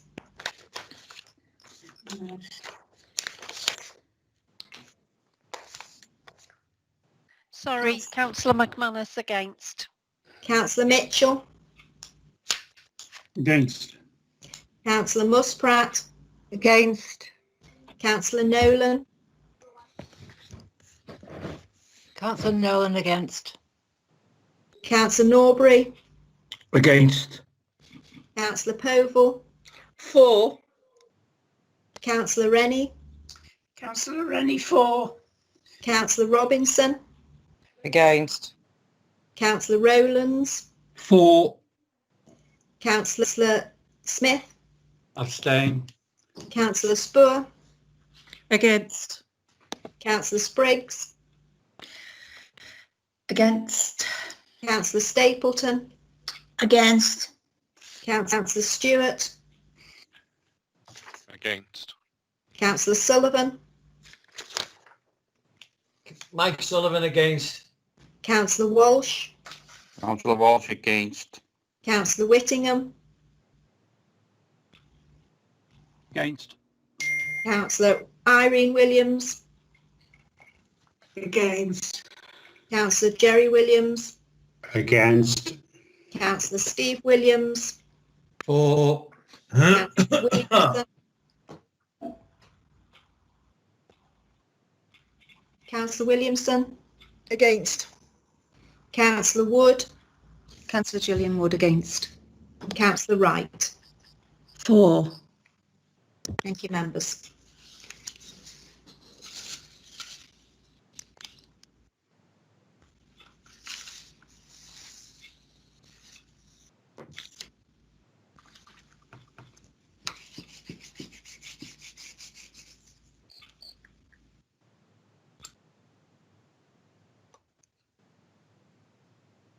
Okay, the voting was as follows: for 19, against 39, one abstention. So that's been lost. Okay, we now move on to we vote on the original motion. Roll call again. Councillor Anderson, Tom Anderson, for. Councillor Berry, Councillor Berry, for. Councillor Bird, For. Councillor Brame, For. Councillor Burgess-Joyce, For. Councillor Cameron, For. Councillor Cannon, For. Councillor Carubia, 4. Councillor Cleary, 4. Councillor Clements, 4. Councillor Cooke, 4. Councillor Corkhill, 4. Thank you, everyone. Councillor Cottier, 4. Councillor Cox, 4. Councillor Davies, 4. Councillor Foulkes, 4. Councillor Frost, 4. Councillor Gardner, 4. Councillor Gilchrist, 4. Councillor Greaney, 4. Councillor Green, 4. Councillor Gray, 4.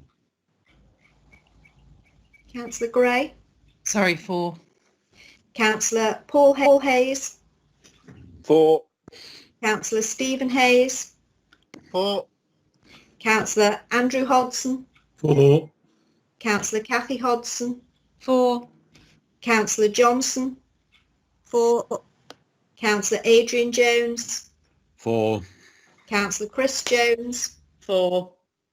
Councillor Tony Jones, 4. Councillor Jordan,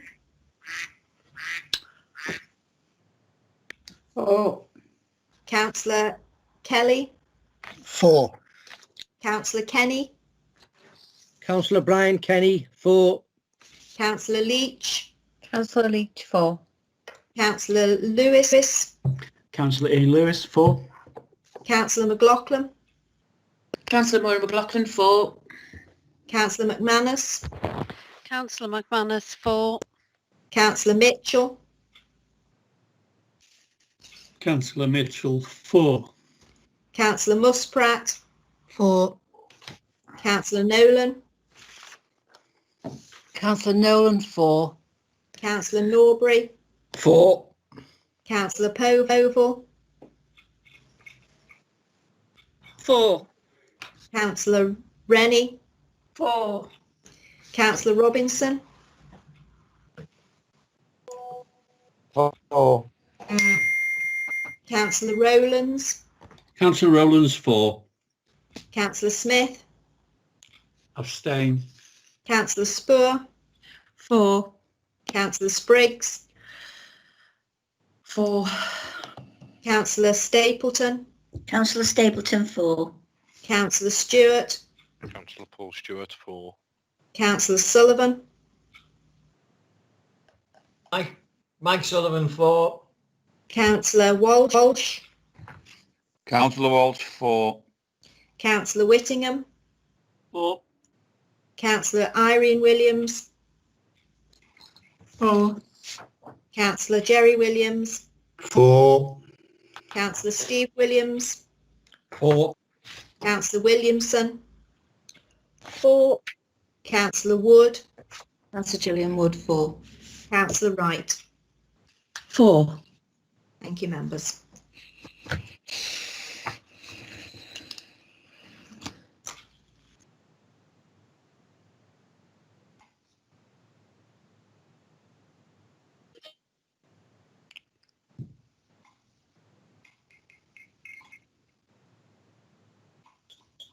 Okay, 58 for, no one against and 1 abstention. So that's been carried. Thank you, members. Okay, we move on to motion 4, supporting car clubs in Wirral.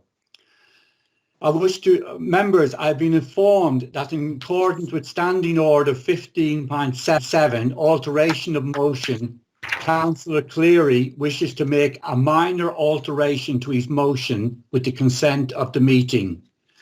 Can I quickly ask Councillor Cleary to explain the alteration? It's not a discussion with members, it's just the consent of the meeting is required. Councillor Cleary. Yes, thank you, Mr. Mayor. Councillor Leech, the chair of the Economy Committee, and Councillor Gray, the chair of the Environment Committee, have requested that this motion, if passed, be referred to the Environment, Climate Emergency and Transport Committee. We are content with that. and that change is reflected in the supplementary agenda papers. Thank you. Okay, thank you. Thank you, Councillor. Can I assume that members are content to deal with this by assent? Agreed. Agreed. Thank you. Okay, yeah. I now invite councillors Pat Cleary and Chris Cooke to move and second their motion at page 137 of the summons. So moved, Mr. Mayor. So seconded, Mr. Mayor. Okay, thank you. Thank you. We've got an amendment to this motion, and we have one amendment with respect to this motion, and refer councillors to the supplementary agenda pack. And it's moved by Councillor David Burgess-Joyce and seconded by Andrew Gardner. David, would you like to move it? Yes, so moved, Mr. Mayor. Thank you. Andrew? Seconded, Mr. Mayor. Okay. Do we need to vote on this, or can we agree by no? Okay, Vicky, I think we need to roll call again, do we? Yes, and I think Councillor Cox declared that he was going to leave the meeting at this point. Yes, that's right. Okay, so we'll have to do the roll call again. Okay. The amendments. Sorry, Councillor Anderson. Tom Anderson, for. Councillor Berry. Councillor Berry, for. Councillor Bird. Against. Councillor Brame. Against. Councillor Burgess-Joyce. Councillor Burgess-Joyce, for. Councillor Cameron. For. Councillor Cannon. Against. Councillor Carubia. Against. Councillor Cleary. Against. Councillor Clements. For. Councillor Cooke. Against. Councillor Corkhill. Against. Councillor Cottier. Against. Councillor Davies. Against. Councillor Foulkes. Against. Councillor Frost. Against. Councillor Gardner. For. Councillor Gilchrist. Against, thank you. Councillor Greaney. Against. Councillor Green. For. Councillor Gray. Against. Councillor Paul Hayes. For. Councillor Stephen Hayes. Against. Councillor Andrew Hodson. For. Councillor Kathy Hodson. For. Councillor Johnson. For. Councillor Adrian Jones. Against. Councillor Chris Jones. Against. Councillor Tony Jones. Against. Councillor Jordan. For. Councillor Kelly. Against. Councillor Kenny. Councillor Brian Kenny, against. Councillor Leech. Councillor Leech, against. Councillor Lewis. Ian Lewis, for. Councillor McLaughlin. Councillor McLaughlin, against. Councillor McManus. Councillor McManus against. Councillor Dave Mitchell. Councillor Dave Mitchell against. Councillor Muspratt. Against. Councillor Nolan. Against. Councillor Nolan. Councillor Norbury. Against. Councillor Povall. For. Councillor Rennie. For. Councillor Robinson. Against. Councillor Rowlands. For. Councillor Smith. Abstain. Councillor Spoor. Against. Councillor Spriggs. Against. Councillor Stapleton. Against. Councillor Stewart. Against. Councillor Sullivan. Mike Sullivan, against. Councillor Walsh. Councillor Walsh, against. Councillor Whittingham. Against. Councillor Irene Williams. Against. Councillor Jerry Williams. Against. Councillor Steve Williams. For. Councillor Williamson. Against. Councillor Wood. Against. Councillor Wright. For. Thank you, members.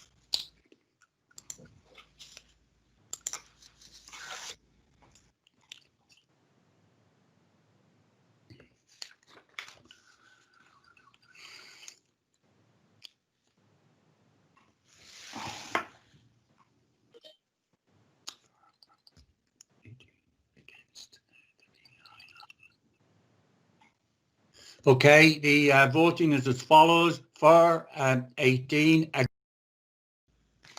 For. Councillor Carubia. For.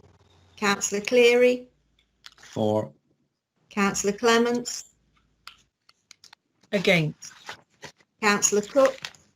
For. Councillor Corkhill. For. Councillor Cottier. For. Councillor Davies. Councillor George Davies for. Councillor Foulkes. Councillor Foulkes for. Councillor Frost. For.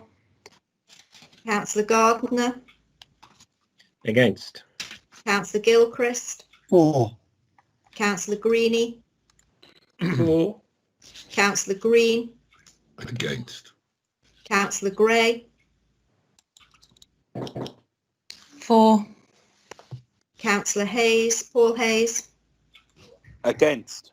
Councillor Stephen Hayes. For. Councillor Andrew Hodson. Against. Councillor Kathy Hodson. Against. Councillor Johnson. Against. Councillor Adrian Jones. For. Councillor Chris Jones. For. Councillor Tony Jones. For. Councillor Jordan. Against. Councillor Kelly. For. Councillor Kenny. Councillor Brian Kenny for. Councillor Leech. Councillor Leech for. Councillor Lewis. Against. Councillor McLaughlin. For. Councillor McManus. Councillor McManus for. Councillor Mitchell. Councillor Mitchell for. Councillor Muspratt. For. Councillor Nolan.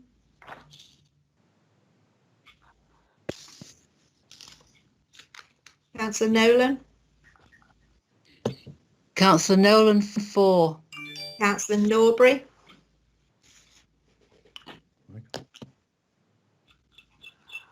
Councillor Norbury, you're on mute. Make a change. Councillor Norbury, can you What? turn your mute off and vote? Yes. Turn it over and do the other side. Can somebody wake him up? Councillor Norbury. Yeah. Come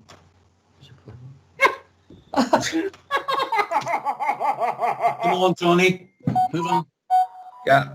Sorry about that. I couldn't unmute myself for some reason. It's sorry, it's for. Yeah. Sorry about that. Councillor Povall. Against. Councillor Rennie.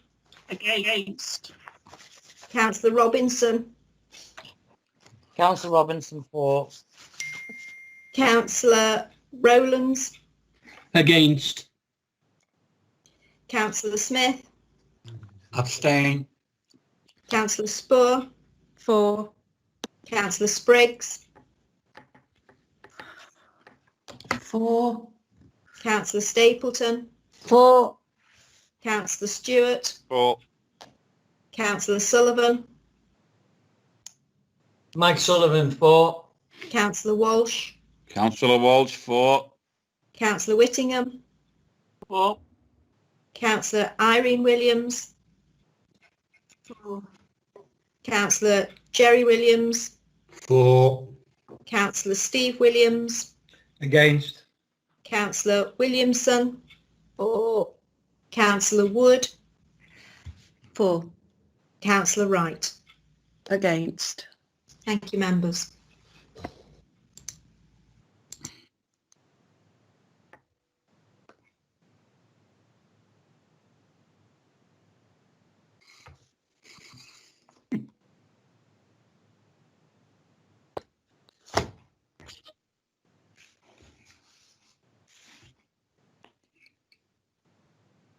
Okay, That's been carried for 39, against 18, 1 abstention.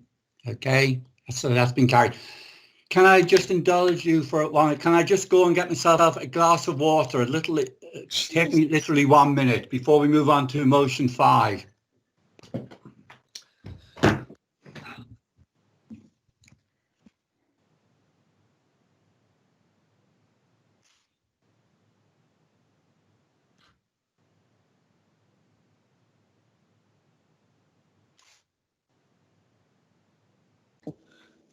It's gone quiet for the first time this evening.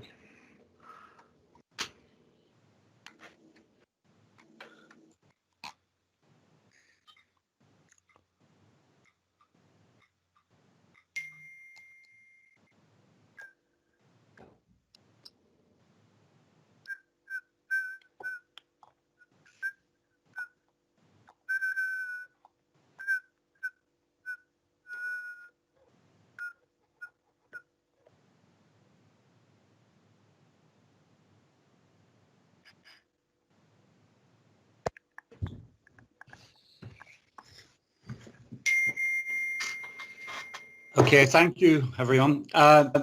Motion 5, Union Learning Fund. Can I invite councillors Brian Kenny and Adrian Jones to move and formally move and second their motions? Councillor Kenny. Thank you, Mr. Mayor. Yeah, once again to formally move a motion at the council. Thank you. Adrian, Councillor Jones. And formally seconded, Mr. Mayor. Okay. Do we need to have a roll call on this, or can we do it by assent? Am I hearing? You are assent? having a laugh on you. No, can we have a roll call, please, Mr. Mayor? A roll call, okay. Okay, Vicky, you're in. Thank you, members. Councillor Anderson. Tom Anderson against. Councillor Berry. Against. Councillor Bird. For. Councillor Brame. For. Councillor Burgess-Joyce. Against. Councillor Cameron. Against. Councillor Cannon. For. Councillor Carubia. For. Councillor Cleary. For. Councillor Clements. Against. Councillor Cooke. For. Councillor Corkhill. For. Councillor Cottier. For. Councillor Cox. Against. Councillor Davies. For. Councillor Foulkes.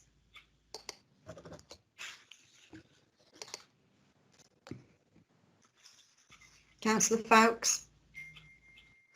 I'm my very best. I'm for this. Councillor Frost. For.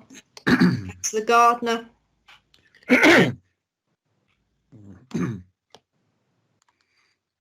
Councillor Gardner, you're on mute. Sorry, I think I was overshadowed by a cough. Against.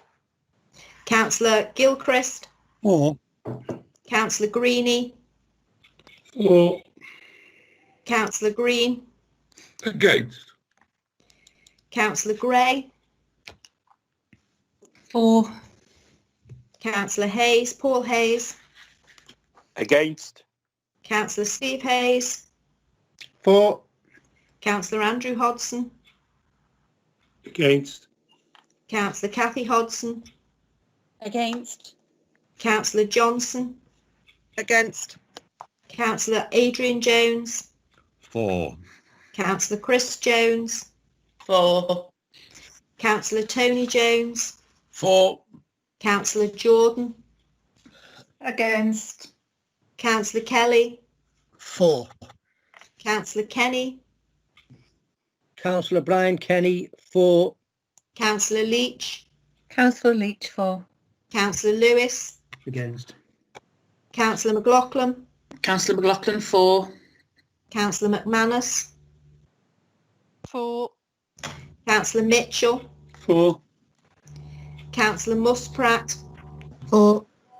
Councillor Nolan. For. Councillor Norbury. For. Councillor Povall. Against. Councillor Rennie. Against. Councillor Robinson. For. Councillor Rowlands. Against. Councillor Smith. Abstain. Councillor Spoor. For. Councillor Spriggs. For. Councillor Stapleton. For. Councillor Stewart. For. Councillor Sullivan. For. Councillor Walsh. For. Councillor Whittingham. For. Councillor Irene Williams. For. Councillor Jerry Williams. For. Councillor Steve Williams. Against. Councillor Williamson. For. Councillor Wood. Absolutely for. Councillor Wright. Against. Sorry, Councillor Rice, didn't catch that. Against. Thank you. Thank you, members.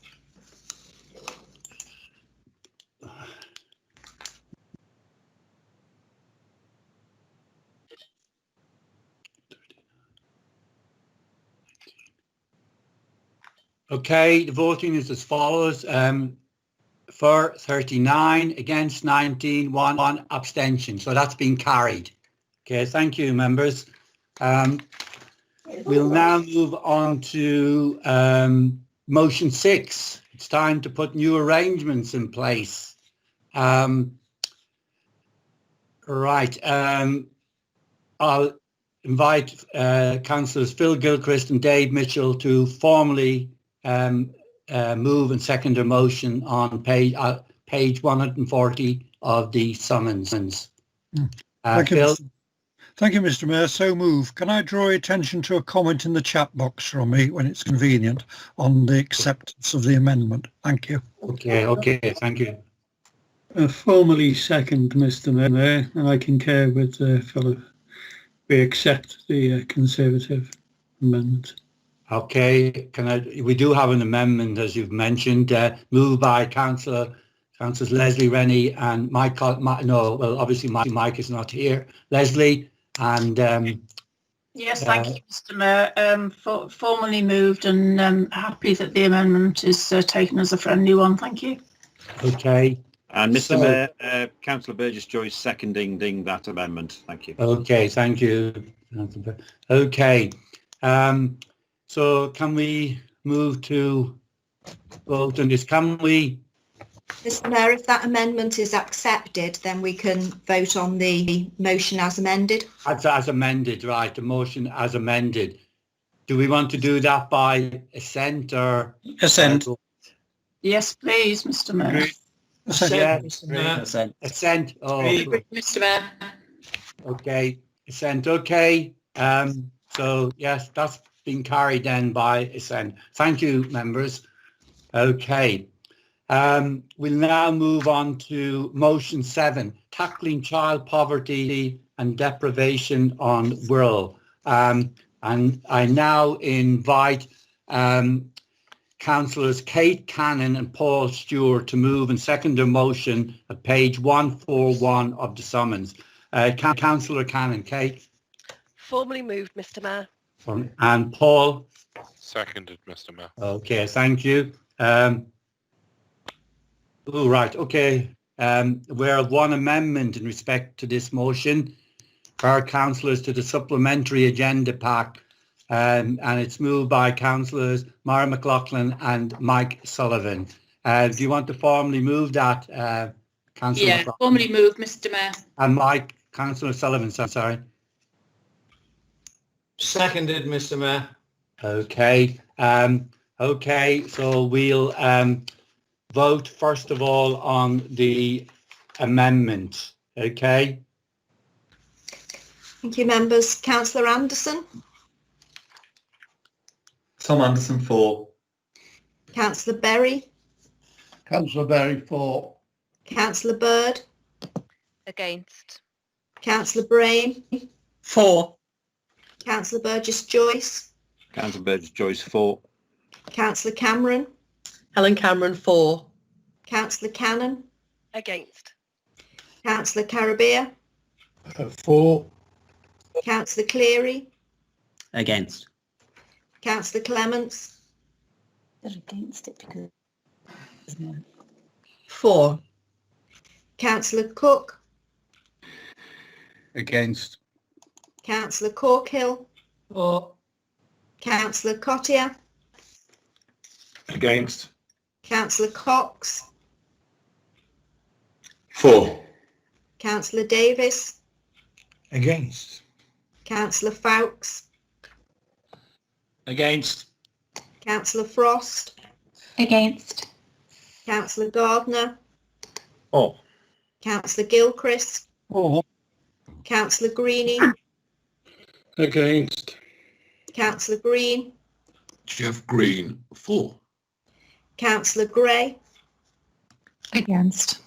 Councillor Paul Hayes, 4. Councillor Steve Hayes, 4. Councillor Andrew Hodson, 4. Councillor Kathy Hodson, 4. Councillor Johnson, 4. Councillor Adrian Jones, Against. Councillor Chris Jones, Against. Councillor Tony Jones, Against. Councillor Jordan, 4. Councillor Kelly, 4. Councillor Kenny, Councillor Brian Kenny, against. Councillor Leech, Councillor Anita Leech, against. Councillor Lewis, Ian Lewis, 4. Councillor McLaughlin, Councillor Moore McLaughlin, 4. Councillor McManus, Against. Councillor Mitchell, Councillor Mitchell, 4. Councillor Muspratt, Against. Councillor Nolan,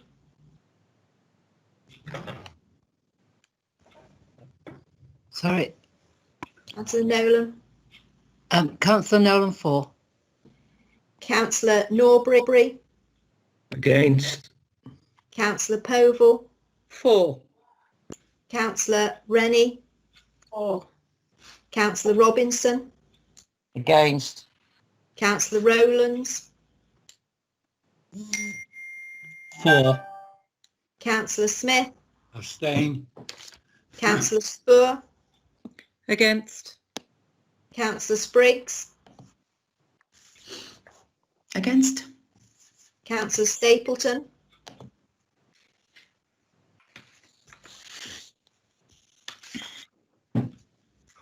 Councillor Stapleton, Sorry, I didn't unmute. Against. Councillor Stewart, Against. Councillor Sullivan, 4. Councillor Walsh, Councillor Walsh, against. Councillor Whittingham, Against. Councillor Irene Williams, Against. Councillor Jerry Williams, Against. Councillor Steve Williams, 4. Councillor Williamson, Against. Councillor Wood, Against. Councillor Wright. 4. Thank you, members.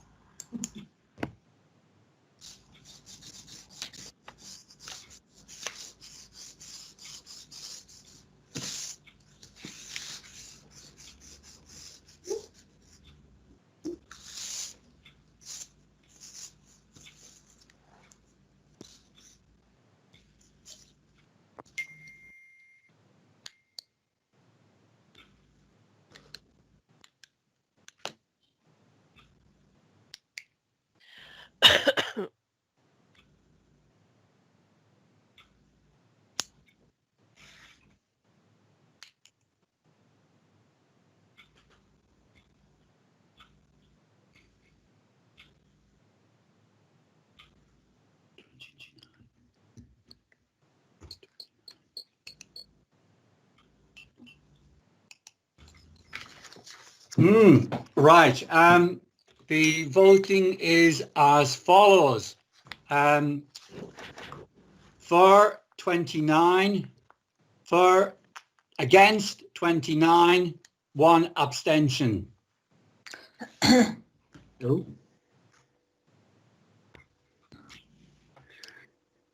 Right.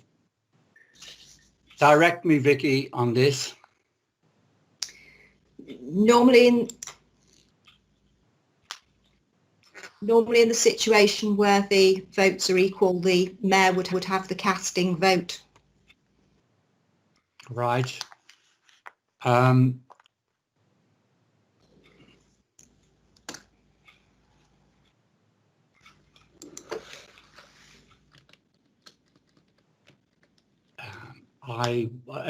will vote against. So, Mr. Mayor, I've got my hand up.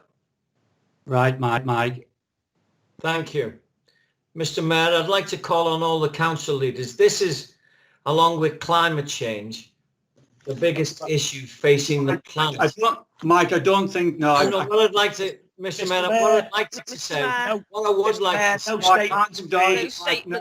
Mike, no, I can't. Honestly, I'd have to give it to the opportunity to everyone else as well. Right. Okay. Okay. I'll give it. Mr. Mayor, so we need to vote on the original motion. That's what I'm going to do now. Yes. Okay.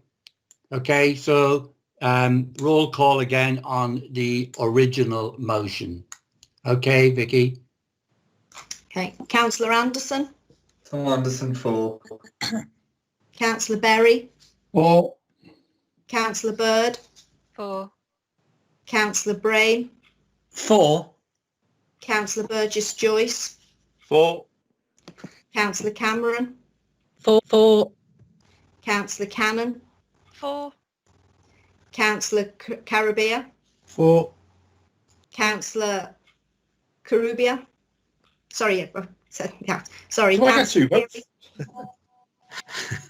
Sorry, Councillor Carubia. Councillor Cleary. 4. Councillor Clements. 4. Councillor Cooke. 4. Councillor Corkhill. 4. Councillor Cottier.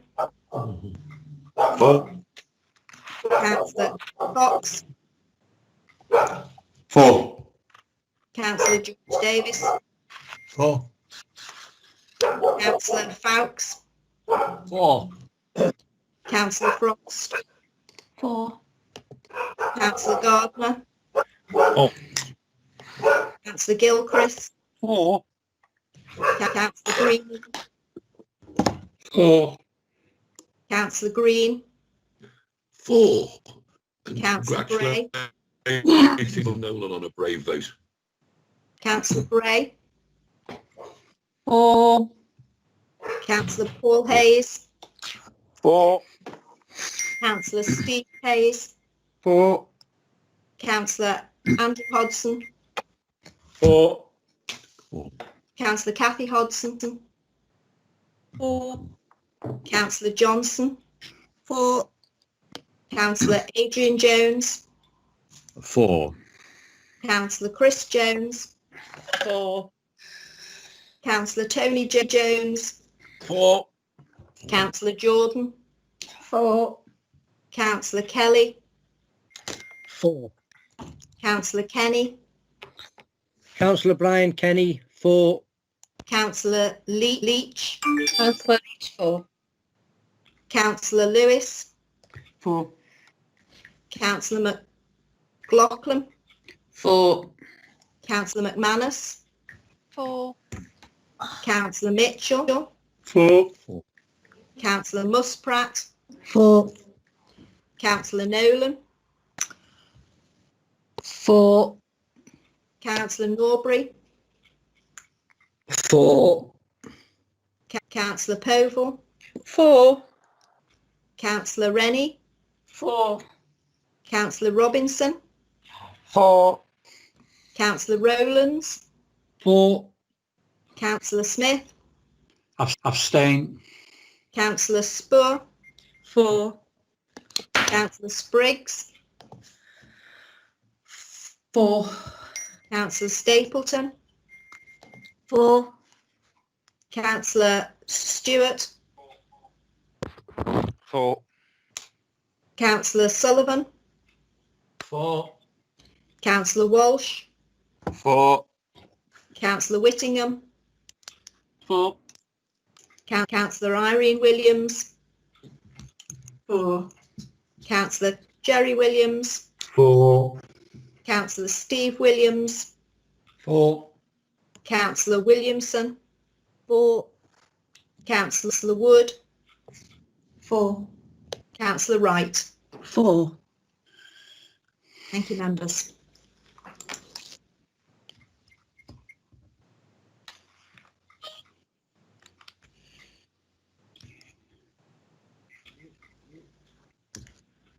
Okay, that's been carried for 58, against 0, abstentions 1. Thank you, councillors. Right, just before we conclude the meeting, I know we've got another meeting on Wednesday, extraordinary meeting.